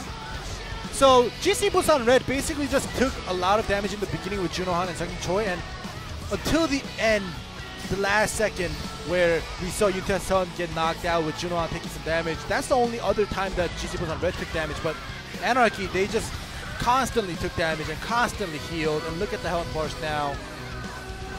Wow, the replay will be coming up soon though. Yeah, this is very close to it. Around that 10-second mark is where it Right, happened. I and think it should be right now. Right here, There yeah. we go. All right, so Yunta-san. Oh my Oh god. my word. And Junohan too. I know. Close thing, but Jeez, that, and they still win. it's basically 2 KOs and Yeah. oh my. Wow. Okay. Well, either way, it was a surprise for us, surprise for you guys, Surprise for them. even for the winning team. But we will be moving on to set 2 singles. And all of a sudden, Yeah. GC Busan Red is one step closer to becoming back-to-back champion in 2018 Yeah. in Season 2. If they can get it, oh man. I mean, Season 1, they were clearly the best team that won out. Yeah. It was understandable that they did, but I just don't think GC Red is that same team anymore that we saw from Season 1, and they definitely aren't the best team out of Season 2, but all it takes is one series. All it takes is 7 games to whether really crown yourself as a champion once again, and you just saw it. Only Assassin is trying to just make that mark count. Yeah, and Yuta-san losing out in singles with Destroyer against Yongjin Shin's Assassin. Now he's going to bring out his Assassin. And last year, Yuta-san's Assassin wasn't that great in singles, but he's been coming back with singles and Assassins and has done well recently. So we'll see if he's able to clinch that win against Youngmin Byung-woo Kim's Blade Dancer. We're going to see what happens. Not the Gunslinger, not the Destroyer, it will be the Assassin from Yuta-san. 2017 World Champion going up against Byung-woo Kim on the Blade Dancer, trying to see who's going to eke out another point from the single. Let's find out what happens.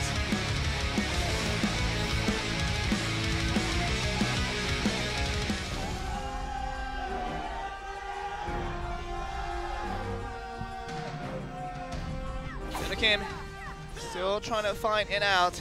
Yuta-san just trying to swivel around, trying to make sure he gets the right angle to go on the stun here. Gets a knockdown.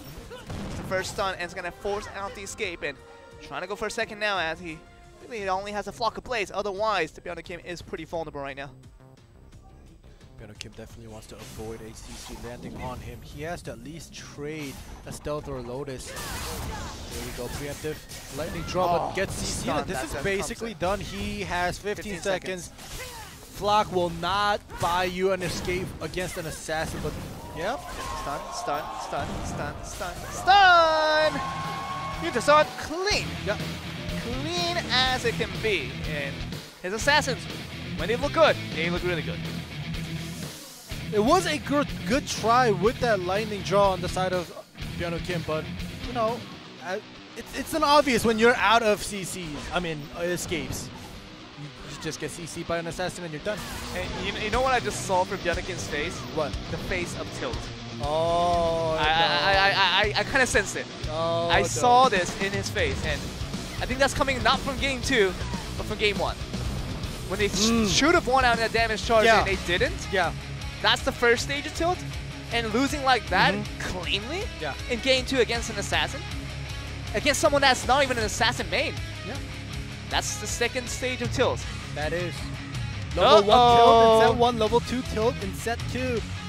Now we're gonna go on to set 3. We'll see how this will turn out. Let's Anarchy, are we getting this? Are we getting the same Anarchy that former G-Touring that always choked in big moments? Well, I gotta give it to you. This is the highest they've gotten already. Yes. Even in the semifinals, getting to at least top 3 was already the highest for them. But now in the grand finals, let's hope that they stop choking. It's already an accomplishment for Anarchy for it getting is. into top 2, because they never even got to top 3, as you mentioned. The highest they ever got was top 4 for the longest of time. They've been together with the 3 of these guys, Kevin Park, Byung-woo Kim, and Woo Bin-cha. But we thought that this was the year. This was the stage. This was the season. Season 2 for Anarchy to really make a storyline out of all of this. And oh man, GC Red really being used to and so experienced with these big stages, really showing his boss for the first 2 games so far.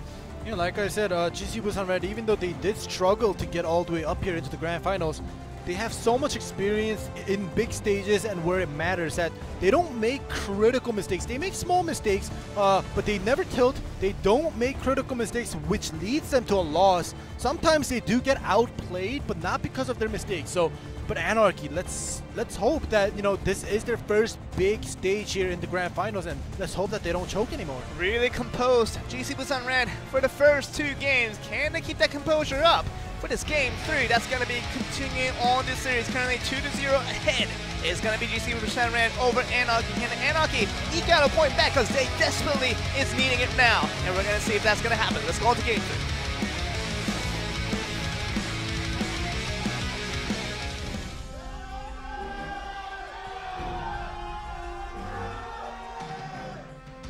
Let us start the game. GC Busan Red, Anarchy. Trina Han starting off against Kyungmin Park. You can see here, this is Leech connecting. Gonna force out the first escape.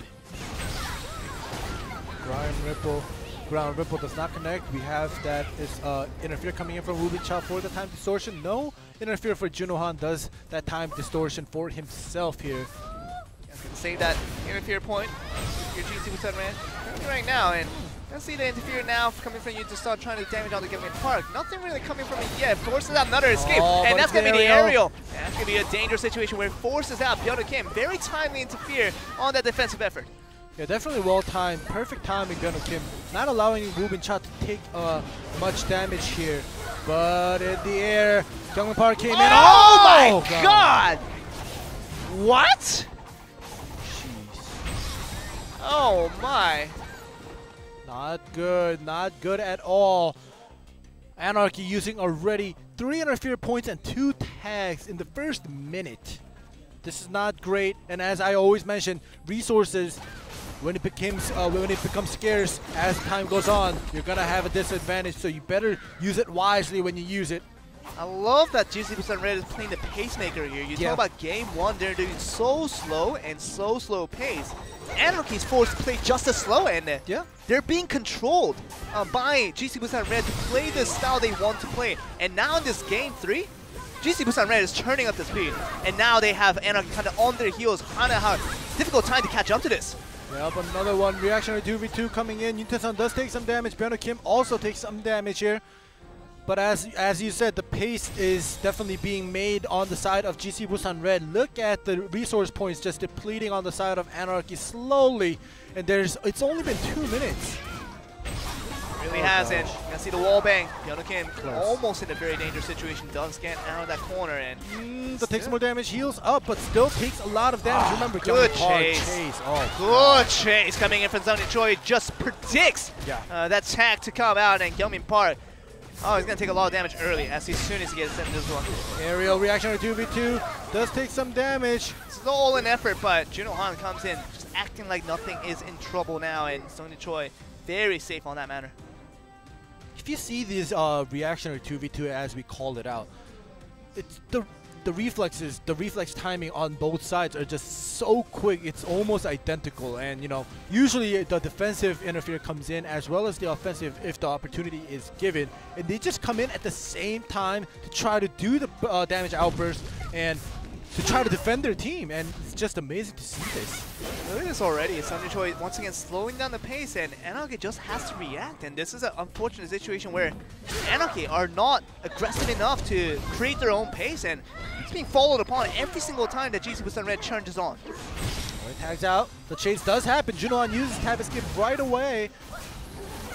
Park heals back. See what he can do against this Warlock here, and see the interfere coming in offensive with that Warlock. Wubin Cha does get tagged in, and Byung Kim trying to see what he can do, but Junohan still putting in the damage. Wubin Cha in a dangerous situation, and the execute damage doing a lot of damage to the Thrall and the Warlock. And oh my goodness, Wubin Cha, he doesn't know what to do.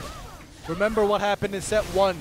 If Anarchy doesn't eliminate at least 1 or 2 members of GC Busan Red and this goes down to a TKO, they're gonna lose.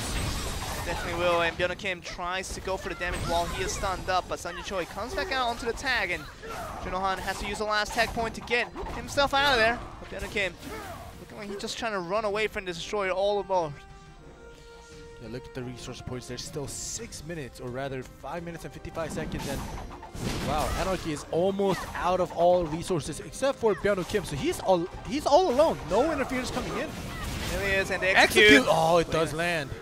Gonna get onto the Phantom Grip though. Byung Kim trying to buy time, but buying time is not the biggest thing right now for this team. They have to get the damage in, try to get even in terms of GC Red already so far ahead. Wow. Yuntaesan does have that tag, and Junohan also has that interfere point. So one good CC coming from Yuntaesan into the aerial might just bring Junohan. Oh, but he's just got tagged out. Okay. Junohan trying to make it even. This time going against the Gyeongmin Park on the Soul Fighter once again. All right. Gets down and has to go for a back roll, and what he can do. Leech. He's connecting Gyeongmin Park. No escape from him, and the time Toshin did get his escapes back. Junohan's just trying to go on the aggression here. Once again, trying to put the damage onto Gyeongmin Park, but see the defensive interference even coming from Byung Kim is not helping out too much. Yeah, the last This interference is has it. been used. This is it. it. This is basically This is it. Hyungmin Park is out of there, and Junohan gets that crucial stun into the aerial as soon as Byung Kim went out, and Bubin-cha has to be the one to really stick it forward. Try to see what he can do to counterattack. Counterattack. Counterattack. It's taking Junohan out of there. Oh, God. All of a sudden, we're all even. We are definitely all even. We'll see if Sung Choi will be able to do it. Oh my God! They execute that, and the Fury. Oh my goodness. And, oh my, the ultimate. And the offensive ult coming in from this Choi. We haven't seen that in a long time. And he does get rid of Bubin-cha. It's a typhoon, and this is an exciting match altogether. And Sungjin Choi, this is the most aggressive Sungjin Choi we've seen, maybe for the first time ever. Yeah, we don't see that the Daze ult coming in, and he goes with that offensive ultimate, and it didn't connect, but it was good to see. Byung Kim going on the Fanager after that second aerial. Does have that lightning draw. And use it. Choi did very well to knock out the second member of the side of Anarchy. Second area once again. This time it might be a lightning draw, and it does come through. Back row chase does happen. Forced out to Gust. And Choi, no Fury. tag out. Proc the Fury. Okay, he has to go for all the play. That's ultimate. Okay, The whole nice. iron plating just inside. Wow. Very composed, and the execute damage now starting to come through. But the Fanager once again from Byung Kim. And it's still 3 minutes and 30 seconds left here. That's it. That's it. And Yuntason, this is going to be a 1v1 for the end. 3 minutes left to go. It's not going to go down to TKO. It will be a KO to finish out the win here ending. And very action-filled all the way from the start to the end. Yeah, usually a singles match is 3 minutes, and right now it's 3 minutes, and they're both almost at full health. They both have their escapes. This is just a 1v1 now. Okay, Gunslinger versus Blade Dancer. We know that Blade Dancer can maneuver around the Gunslinger really quickly here, but what we're going to see. Wow. Gunslinger, I don't know if it's Yuntason. Will he be able to do this? This is all of a sudden, it becomes turning the tide. If you're a side of Anarchy, you thought you were on the losing end for most of this game, and great efforts coming in from the two players from Anarchy to make sure you destroy the two players, the crucial two players, the Warlock and the Destroyer from GC Busan Red. All of a sudden, you now have the chance to win out again. Lightning drop, maybe? Yeah, there we go. He's gonna just do as much damage as possible. Stun. Yuntason saving his Stun. escape. And the lightning drop still doing a lot of damage, and Phantom Grip still continue on. Alright, another CC here. Oh, Yuntason, it just might be it for him! Yuntason, I don't see him coming back from this one. So low on HP and little heal that he can do as the Gunslinger. And all of a sudden, it might seem as if Anarchy might just get this incredible, miraculous win after being behind for so long from the beginning to the end. No. Yuntason, just keep your distance and poke him out. I think he still has a chance here. Do you think so? Gunslinger. Yeah, I do. Okay, we're going to see Yuntason still trying to find it out. Trying to keep his distance. Trying to poke him out in range. Just have to make sure that Byung Kim doesn't come close to him. The pull in did happen in the back roll. Gonna be the one to go in. Lightning draw preemptively does not work out. Yuntason just goes back to the lightning draw. So it's a dangerous situation to defend again. This might be it. That one more damage not even needed. Wow. And Byung Kim is gonna finish off the job. So after losing that game 2, he pulls off the victory. And for game 3, and Anarchy is 1 point in. Wow, I thought it was going to be 3-0 GC Busan Red, but Anarchy does come back and tell us, and tells us that they're not just here by luck, and they have some skills up their sleeves. Really does, and GC Busan Red really surprised that they couldn't win out game 3. They looked like they were the better team for most of that game 3, but 2 men knocked away on both sides, and you knew that the Gunslinger and the Blade Dancer will not be the best matchup for GC Busan Red. Yeah, it's very well played, and right now, before we got into the replay, GC Busan Red, they seem surprised once again. They were surprised in set 1 for winning that, and now set 3, they had the advantage. They had a big gap with against Anarchy, and they lost. They're surprised once again.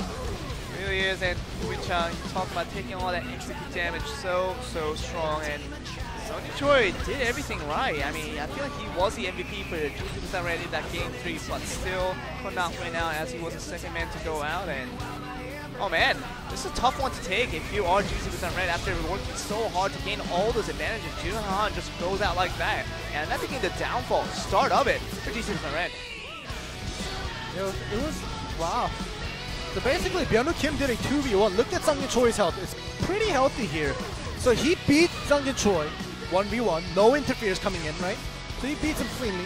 and he goes against Yunta-san as well and beats him as well. So Byung-Woo Kim just showing us that, you know, he does make some mistakes time to time, but he also has, you know, a great moment where the light shines upon him.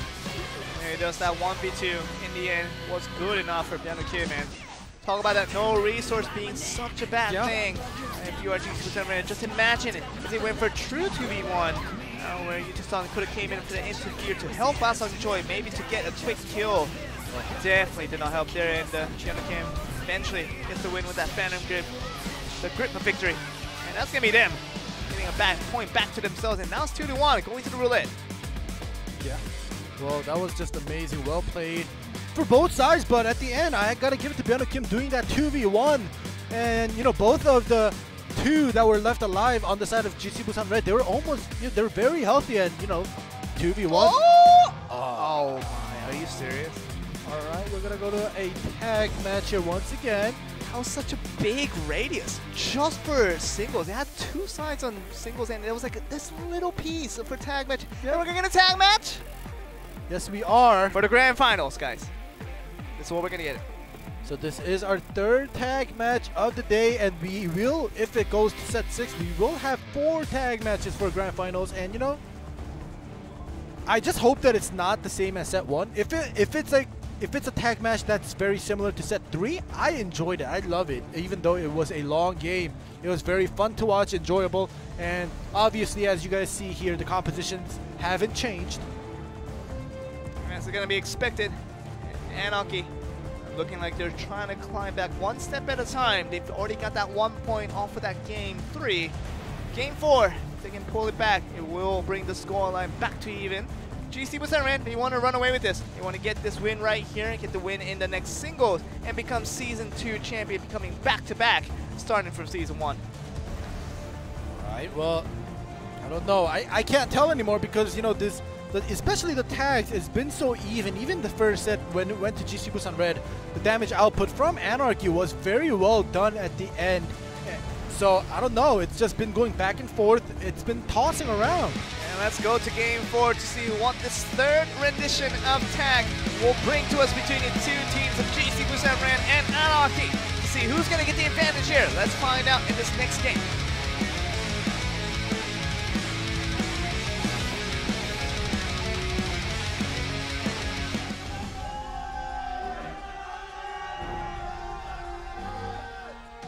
Junohan and Mubin Cha actually is going to be the first one to come out. So Warlock mirror match to start us off. No more Gyeongmin Park to start us off here. Yeah, you know, Gyeongmin Park did come out against Junohan before, and he didn't really get stomped over, but still, oh my gosh, he started with the disadvantage when Gyeongmin Park came out. So now Mubin Cha comes out, but that thrall, destruction coming from Sungjin Choi. Yeah, I think Anarchy is thinking maybe we should have had a destroyer so we can execute damage to destroy out the thrall. Yeah. We're not going to get the same luxury. Mubin Cha! Okay. Oh, Mubin Cha! Oh, Junohan still staying in here. He's counting on his escapes to help him out, but that was a lot of HP taken away from the Warlock here. Yeah, that's what it now. Tries to do something, but the whole buzz you hear. Gyeongmin Park. Still staying in here, so both players taking damage early. In this game, Sungjin Choi comes out onto the field. 1 tag each, being used by both teams. Alright, Sungjin Choi versus Gyeongmin Park. Gyeongmin Park has his escape. He's playing it carefully here. Ember Stomp is put down. Gyeongmin Park just trying to make sure he keeps his distance to make sure to not give the destroyer any room to work with, and see him once again just sparring the distance. Make sure he's on the edge in terms of trying to strike whenever he wants to, but not get countered on the other end by the destroyer. That could be very dangerous. Sungjin Choi trying to lure Gyeongmin Park to the wall, maybe try to do a cheese with the wall bang, but Gyeongmin Park is definitely staying in the center of the stage. There he is, and Park just trying to move around, heal back. Oh, but the wall bang eventually does happen! The coming through it. That's going to be the first kill coming through, and that's huge. Coming in. We thought the wall bang ended in 2017. No way. But look at this damage coming in there. Sungjin Choi kind of standing still, a little bit too excited about the kill he just got by. can't be overly excited when you're taking that much damage from the Warlock. Yeah, and you know, I called it up before it happened. Seongji Choi definitely just provoked him to come near the wall, and he makes it happen and gets rid of Kyungmin Park here, making it a 3v2. But remember, this was already done before, and Anarchy did come out on top last round, so we'll have to see till the end who the victor is here. And we remember from the last year's World Championship that the wallbang was such a big topic of discussion, being so overpowered at the time of the World Championships of 2017, but in 2018 it's still a thing, and if you can get your opponent to the wall and bring a gunslinger out, oh man, damage there is going to be real. It's not taking a lot of damage. Seongji Choi does come in for that interfere. Juno comes in as well. Going to be tag points being taken out by Woo Bin Cha, and so much resource being forced out by this one Warlock coming in for the Anarchy. They're trading. They're both stunned. Body swap happens for both of them. They're just trading escapes here. Trading escapes, trading stuns, but if you do it at the same time, you're not going to get any continuation damage, and Woo Bin Cha just going to tag out. Of course, Byeondu Kim, what he can do with 2 tags left over. Yeah, it makes sense. Byeondu Kim has 2 tags, Woo Bin Cha no tags, but 3 interferes. So Woo Bin Cha's going to want to support Byeondu Kim as he's on the field here, but it is still a 3v2. We'll see if GC Busan Red will make this into a win. Okay, the lightning draw that comes in a bit early does not connect towards Junohan. Gonna bring the interfere out, and oh, look at this. It's a lot of damage that came out of really nowhere, and Junohan, he was trying to connect the ult towards Byeondu Kim, a little bit sneaky there, but did not connect onto Anarchy. Still, Junohan is safe. He has tags and interferes for his teammates as well, but in the Wall air, bang. Woo Bin Cha! Oh my goodness. And the ultimate, and looking like he was just trying to get the cheap key kill there, and Byeondu Kim is gonna be the last one in line, and so enjoy. It's not going to be the Fury Destroyer, but still looking for that execute damage if he can. Perfect time smash, and this might just be over. This is it. This is it. It Kim is out, and no tag point. Well, he does have a tag point, but no one to really tag out too, so that's a big problem for Byeondu Kim. He's done this before, but it was a 1v2 last time around, but this time around 1v3 is not looking like a thing, and GC Busan Red 3-1 now, 1 game away from becoming the champions again of Season 2. It's kind of, these type of performances kind of help us forget how bad they were from the beginning of the Season 2. Yeah, exactly. And if they do get the champion, if they become the champions, we're just going to remember them as Season 1 and Season 2 champions. That's it. Rather than, you know, them just struggling to get to the grand finals in the beginning of Season 2. We don't remember what happened in Season 1 and Season 2 last year, how GC Busan Blue won. They might have just won in a very close match, and they could have just blown out the other team.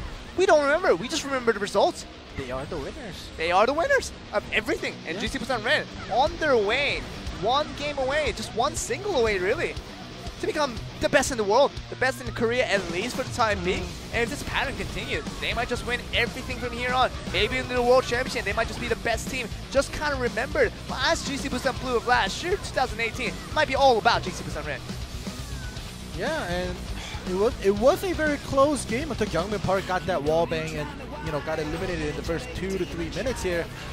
Because at the beginning, Junohan and Seongji Choi took a lot of damage, and if they continue this without Kyungmin Park dying out, I think Anarchy would have definitely had it. But Kyungmin Park being eliminated, no supports, no heals, no stalling on the field, just allowed Byeondu Kim and Woo Bin Cha to just lose it all. And this is now the next match, potentially the last match if GC Busan Red wins it again. Hearts coming out for Junohan. Definitely deserves it, and he's definitely giving the fans some service. Playing some spectacular blade and soul in. We're looking at this now. It doesn't matter how bad you did. It doesn't matter what the journey was. It doesn't matter what the destination was you were trying to get to. As long as you're the champion, you're the champion.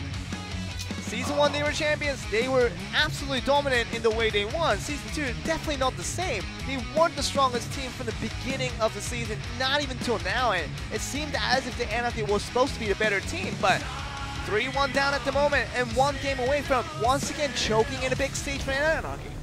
We'll have to see. It is singles here, and let's just hope that Anarchy will be able to, you know, come back here. Because if they lose this, they're done. Junohan versus Kyungmin Park. He's just trying to finish off. He's just trying to finish off. Junohan is just out there. But we've seen this before. Kyungmin Park's KFM beat Junohan in the past. Yeah. So we were You know, but in the past, we were talking how Junohan was out. He was the last boss, but he was the first boss. And we were talking how Gyeongmin Park, oh, will he do well with the KFM? He's been doing so well with the Force Master. And Gyeongmin Park ended up beating Junohan's Warlock. So let's hope that he could replicate this performance from the past, because if he can't, it's over. And the thing about GC Busan Red, even from 2017, I remember that basically GC Busan Red, they churn up in big stages. Yeah. When they get to the biggest of stages, when they get all that money in the line, they just somehow just transform into just godly beasts, and no one can really rival them. Yeah. It was GC Busan Blue who beat them out in 2017, but 2018, it doesn't seem to be any big rivalry here, as an Anarchy looking like the weaker team. Can they really prove us wrong and really stick into this one? Just one more point needed for GC Busan Red to become the champions of Season 2 2018 blade&soul Korea. Let's see if the Junohan can do it with that Warlock. Let's get to the match.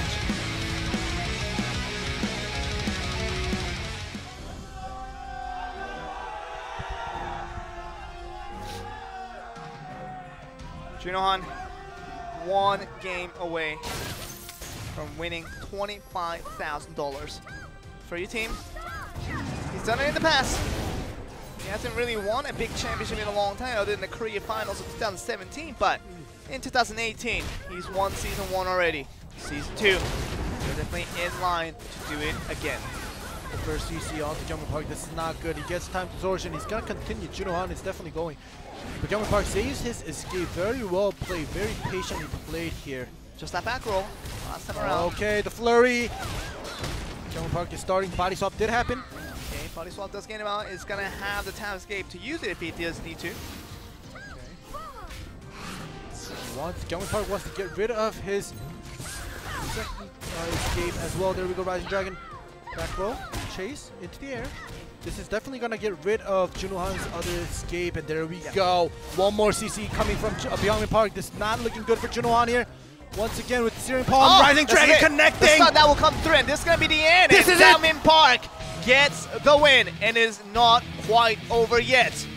3-2 on the ahead for GC Busan Red, but still 2 more games potentially left to go for Anarchy to upset GC Busan Red. And GC Busan Red thought it was all over. They thought that early damage coming from the Junohan was going to be enough to finish out this series and this season, but not yet, says Anarchy.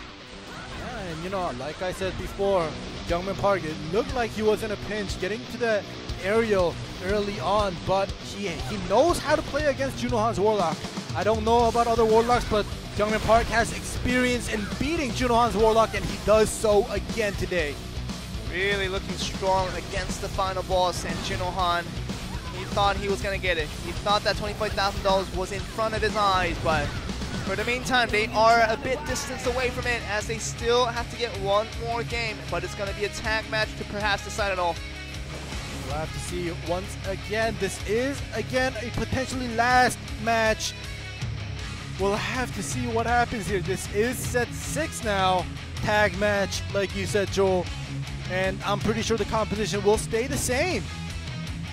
Gotta remember that Anarchy already won 1 tag match. They lost 2. Yep. So it just gives GC% Red that favoritism in terms of them expecting to win out once again in the set 6, but you never know what could possibly happen. We'll have to see if GC Busan Red, like we said repeatedly before, if they win this set, it's over. Anarchy, will they try their best? Obviously they will, to try to go to set 7 to have that chance of being the Season 2 champions, something that they've never came close to. Becoming season champion was always a faraway dream for Anarchy, and here they are looking at their possibilities. Although it is still pretty far away, they still have to win 2 games in a row after having just won that last one and having been down 3-1. It is a tough situation for Anarchy. They pull 1 back.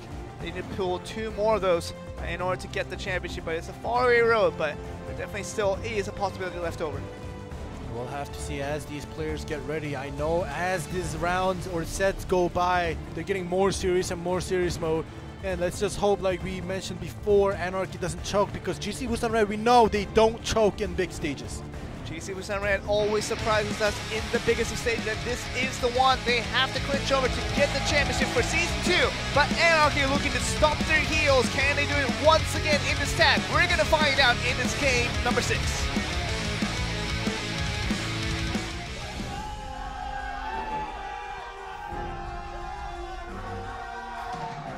So much cheering coming in from the crowds, and Junohan definitely is feeling it. Gyeongmin Park's going to be out on the field again, so looking for a chance to move through here. Park, like I said before, when he's out against Junohan with the Force Master, it's never a great start. And once again, like I said, Gyeongmin Park taking the brunt of the damage. He's going to get the escapes right back. Coming in from Mubin Cha on the interfere to get the time distortion over to his teammate, but Junohan still looking relatively safe. Still putting a lot of damage onto Park with the help of Yuta-san on the interfere. There we go, another thrall spawned, a new one here. And Byung Kim comes in. And Junohan now has a new opponent in Blade Dancer from Kim. Kim has done well today, all day long, and we're looking for another good performance by him. Should help their cause quite a bit. Gyeongmin Park trying to help out, trying to get the damage onto Junohan. Gonna knock him down once again. You have the stagger 2v2. The lightning draw does not do much to anything or anyone, but Wubin Cha does put in a Warlock mirror match here. The thrall is only up for Wubin Cha right now. Junohan just putting up that coil just to stay alive and buy some time, and does tag out, and that chase. Yuta-san comes in, and the first tag point being used by GC Red. Anarchy already used 2 before GC Red even used their first, so a bit of an early trade deficit for your Anarchy in terms of resources. Wubin Cha definitely trying to push back. Yuta-san ends up tagging out. Okay, this aerial is going to be a good one. Sonny Choi gets the damage on. Gonna find himself heavily damaged out, but still staying on the field and bringing out Junohan on the interfere to try to save himself there. Reactionary 2v2 coming in. Wubin Cha taking so much damage here. Yeah, execute and the gunslinger doing so much damage, but the trade of damage is going on to both sides. So interestingly, we don't find a clear winner out of these trades, and Wubin Cha very low. He might just have to tag out, but he's still counting on his tab escape to save him for the meantime.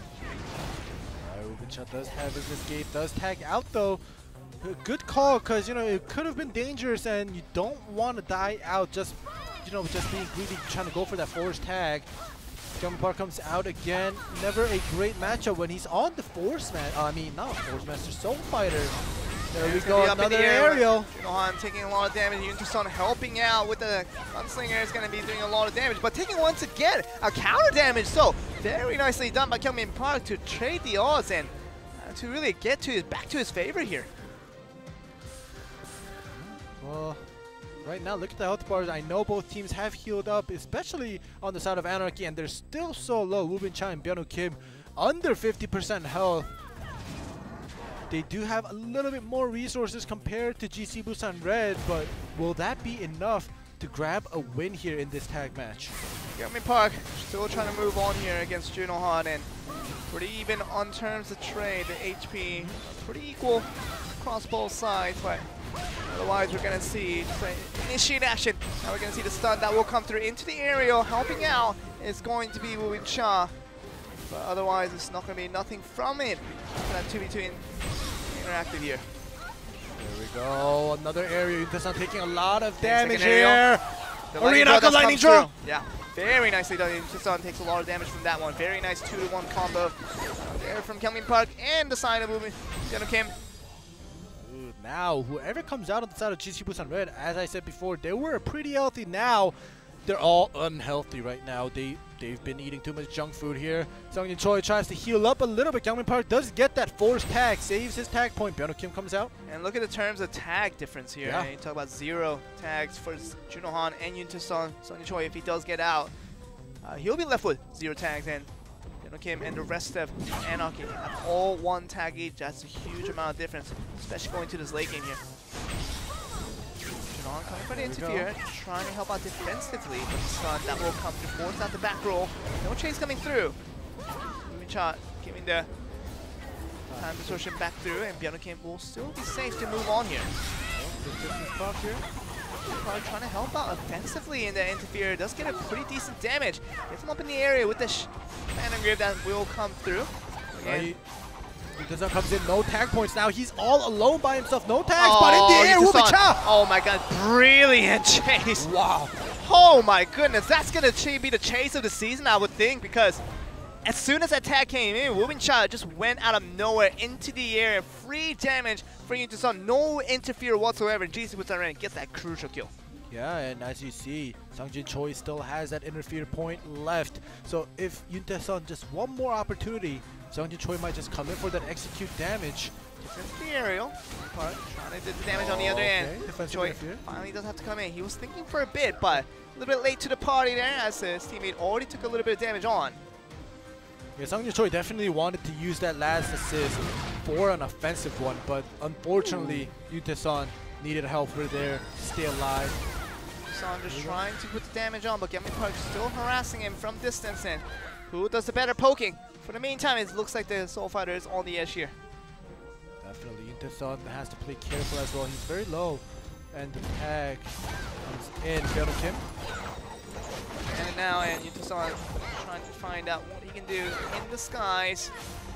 Kim just trying to roll him in. Okay, there we go with the chase. No interference coming in, so this might just be it. Second interfere. No need for lightning draw. Yeah, it's going to be the one to go in. Saves his lightning draw, but still gets a KO. And Junohan is back onto the field. And of course, we know a lot of heals. Into the aerial. Yeah, this is a huge one. Byung Kim taking a lot of damage from Junohan. And still moving through. Remember, no interfere for 40 more seconds for both of these teams, really. So it's going to be a true 1v1 until we get another force tag in.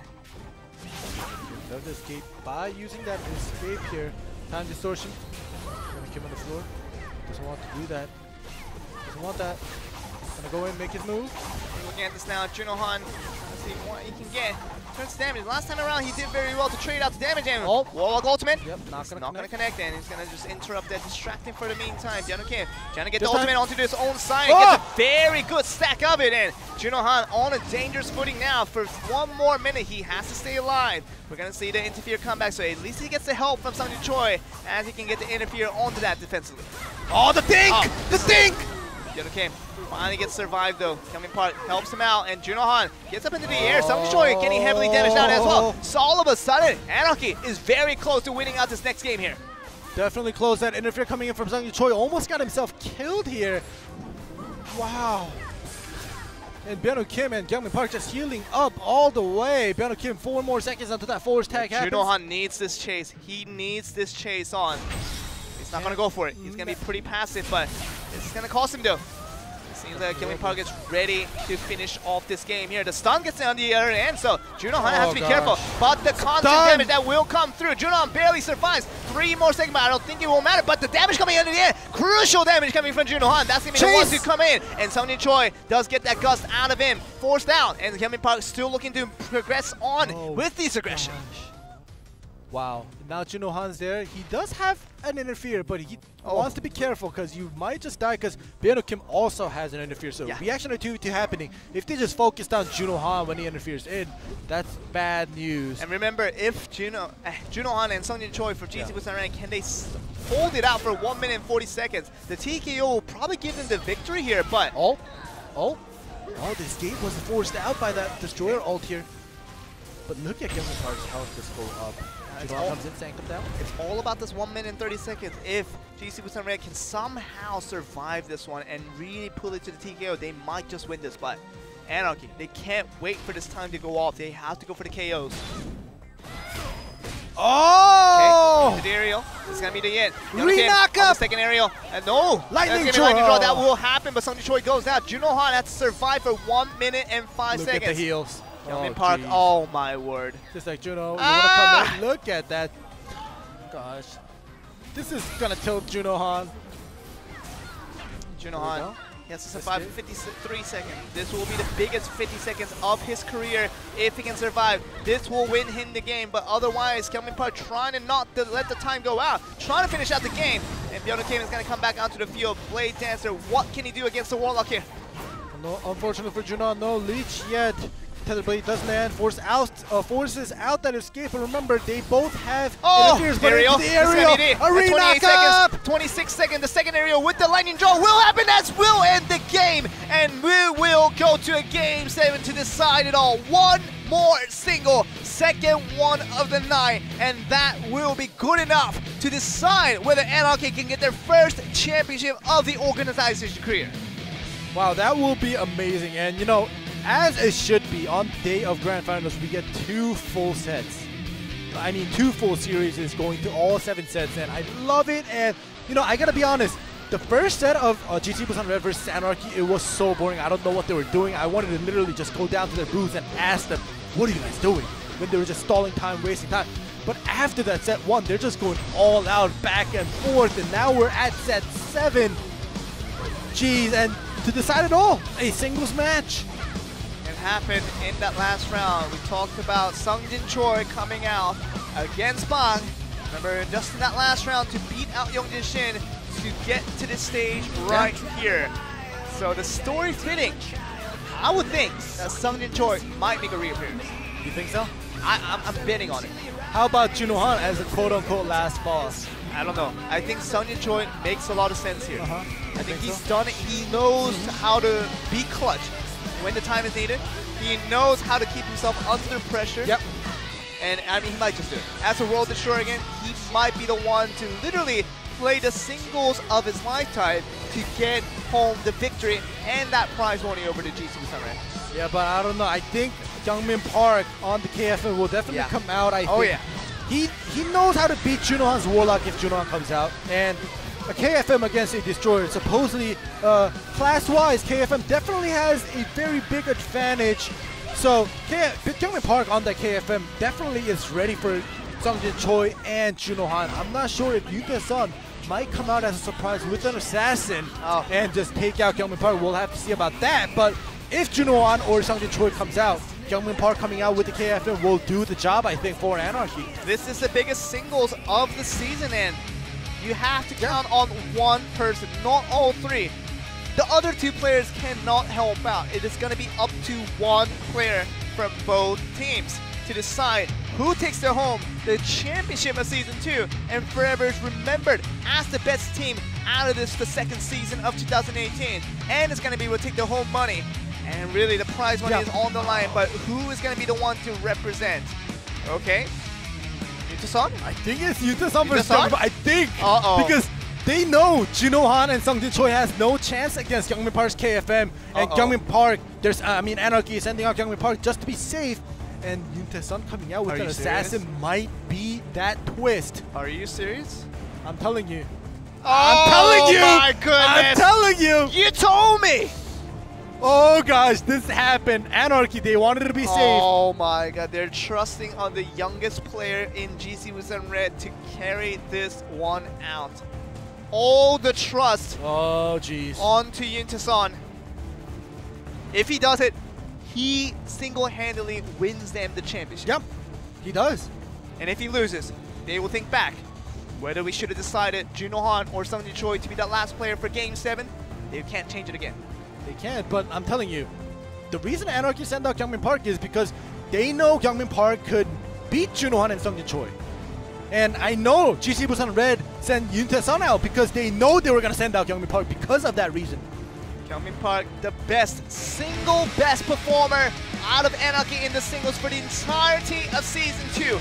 Can he do it again for the first potential Anarchy championship that we've ever had in Korea? We're going to find out in this game number 7.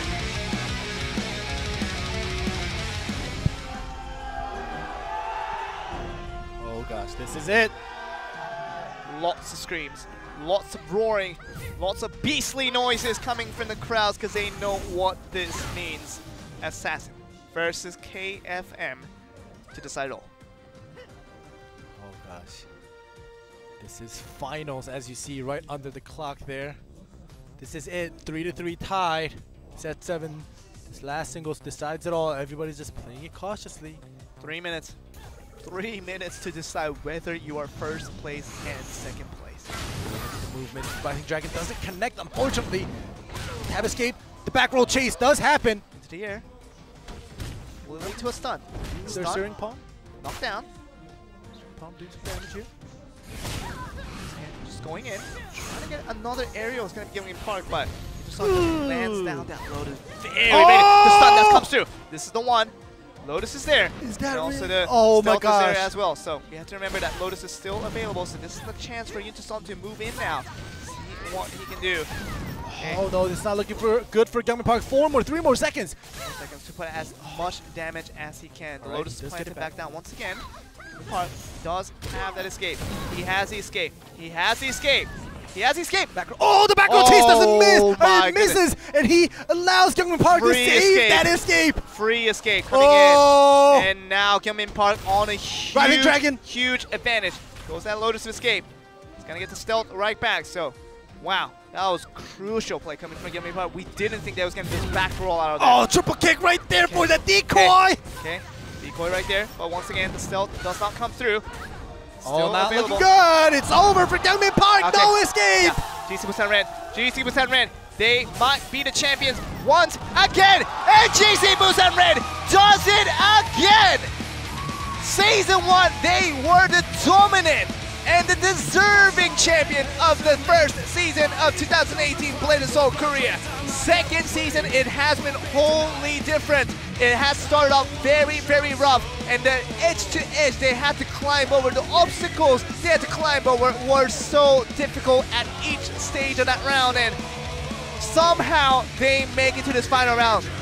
And somehow they managed to win another championship. Wow, 2 consecutive. But let's look at this. You know, it's very unfortunate the Rising Dragon does not take out Yuntason, because it would have changed this whole scene of last singles. And Gyeongmin Park, I don't know, he tried his best. He definitely traded well. Kind of messed up on some of his combos, but he was just being cautious because Yuntason had his escapes most of the time. He staggered his Lotus and stealth very well here.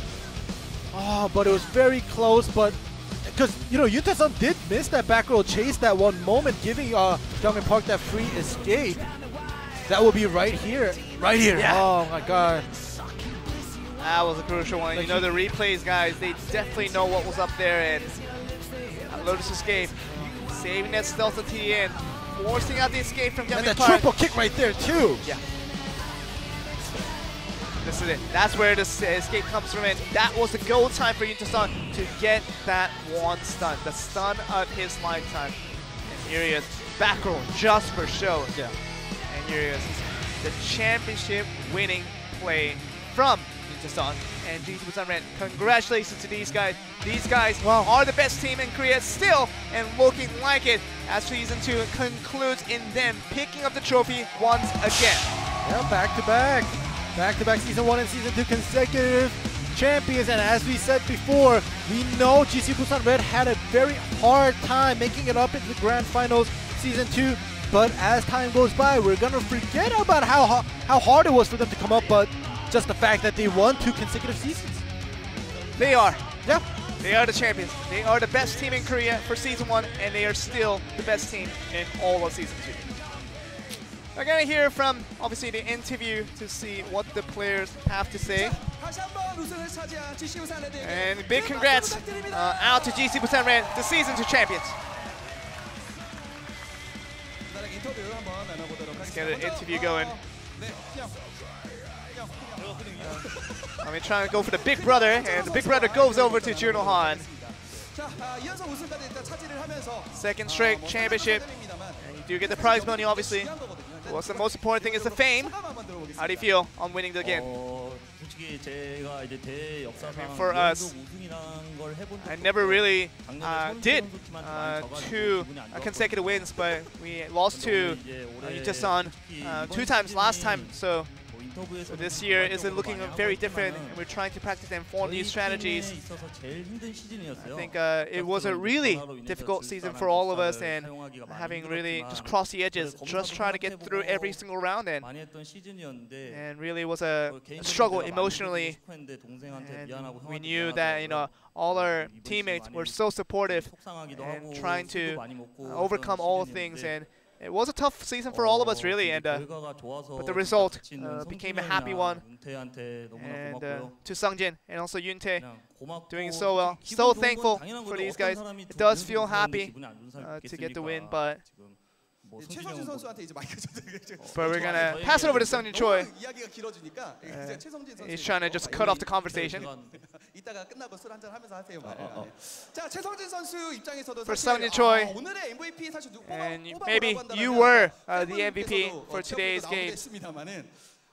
최성진 마지막에 에이스에 강한 Choi, 남자. we 이유가 thought 있을까요? 에이스가 that maybe 나왔다 you 하면 were 진짜 the ace 드라마거든요. coming in. 예, 제가 나가는 이유도 Whenever I do make an appearance, 비하인드 스토리라고 할까요? if I can make a 솔직히 behind 마지막 story out of all of 경기 this, 진짜 팀원들한테 화살을 I 진짜 always 많이 try 하는 to 편이에요. make 근데 sure I 다 blame 피해요. my teammates, 왜냐하면 but they always 자기 blame 때문에 each other 결정 계획을 지니까 because 어쩔 they 수 never 없이 really 지나가는 talk about 거죠. each other when they 그래서 lose out the 어떻게 games. 거기서 하다 보니까 또 좀 무게감이 실리다 Whenever I 보니까 do 경기가 잘 feel the 풀려가지고 responsibility as the 이번 eldest 시즌은 member, 좀 이 앞에 I'm 준호가 trying to 얘기한 make 것처럼 sure, as what Juno said 계속이 earlier, 3대3이 많이 가고 이제 we were 마지막에 trying to 이제 제가 just 솔직히 barely 되게 just get 약해요. above the edges. 저를 보는 이유는 And I don't 이해했는데 believe that I'm the strongest player on the team, so I 저도 don't 이제 understand 저도 why I 이제 was selected 이거죠, 이제. as the ace 그래가지고 player 아무튼 그래가지고 to come out on these last matches here. But 와가지고 뭐 동생들도 now I have to say that, you know, kind of with these younger brothers kind of relying on me, now I want to be in the situation where I can be so thankful for my teammates being supportive.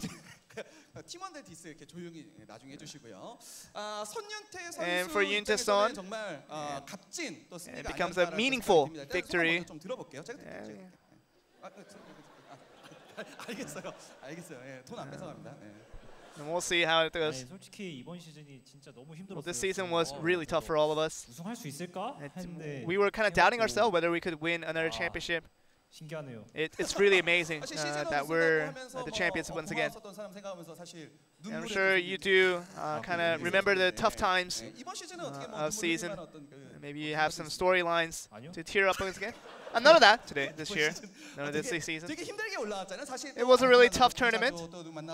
And you had to just go to the losers matches multiple times, and you had to overcome so many obstacles to get here. And now you are still the champion.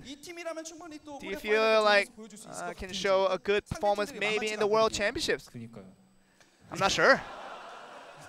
한준호, 예, 한준호. And let's give the mic over to Juno Han. 자, 우승 2연속 우승 또 가져가면서 It's their second consecutive. Now going over to these teams, and now you have the regional qualifiers left over. Are you confident? You have to go to the World Championship because there's only one slot.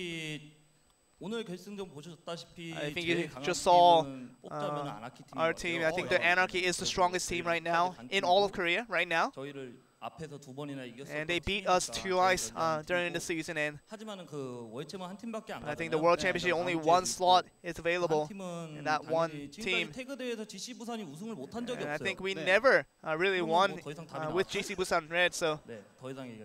I'll try to just keep my comments refrained for now. So it seems like Juno Han very confident on his, really his confidence trying to make it to the World Championship. But anything you want to say, Seongjin Choi, to the fans out there? 예, 저도 아니나 다를게 이번 시즌에 좀 I 재미난 think 경기가 많이 it really was 좀 just an interesting storyline that was formed up for season 2, and now for Blade and Soul developers, we're so thankful.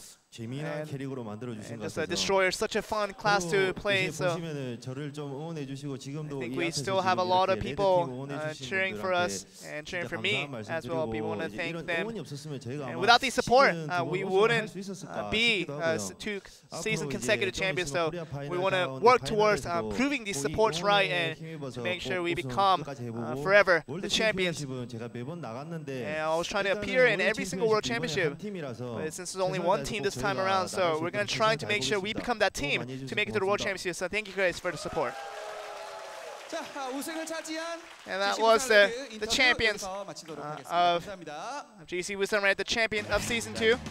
And maybe you want to share your insights, maybe ending after we just got everything and over with. Here they are collecting 2,000 points out of 2 seasons.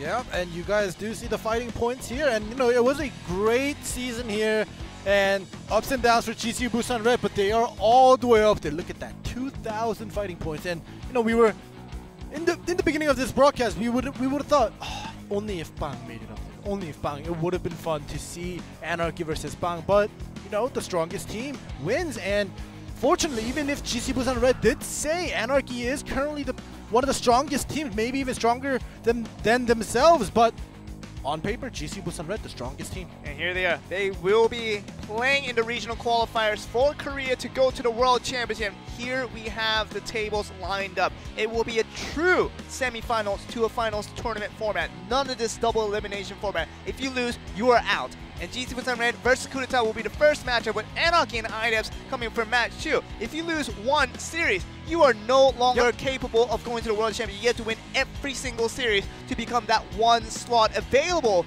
to go to the World Championship for Korea. Yeah, and it's August 12th, 1300 in Korea time, so you guys can translate that on Google.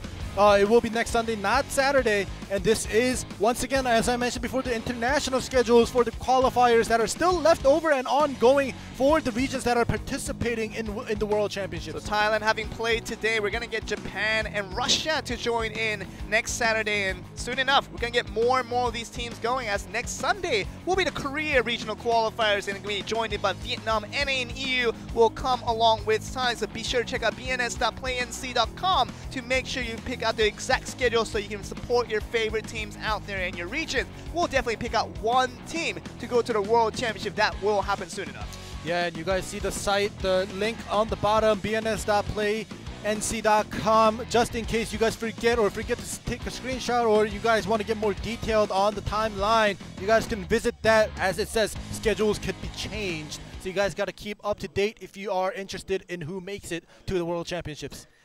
I really didn't think we were going to get this. I didn't think that this GC Busan Red at this current form would even make it to the finals. I honestly thought that Bang would have beat them out and maybe created an interesting storyline between them and Anarchy. Maybe Bang getting the first place championship of this rookie team going on a Royal Roller. But this is not what I expected. But all in all, GC Busan Red were the best teams under pressure at the most crucial, critical moments. They were to want to overcome that pressure and become the champions once again. Exactly, and the music has changed, and it seems like we're basically done for today. I think we're done for Season 2, guys. We're going to be back next Sunday, so don't go out on us just yet. One more day to decide the best team in Korea, as we're going to decide the World Championship qualifier. We're going to decide it next Sunday. We'll see you then.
You're never gonna know what it's like to have someone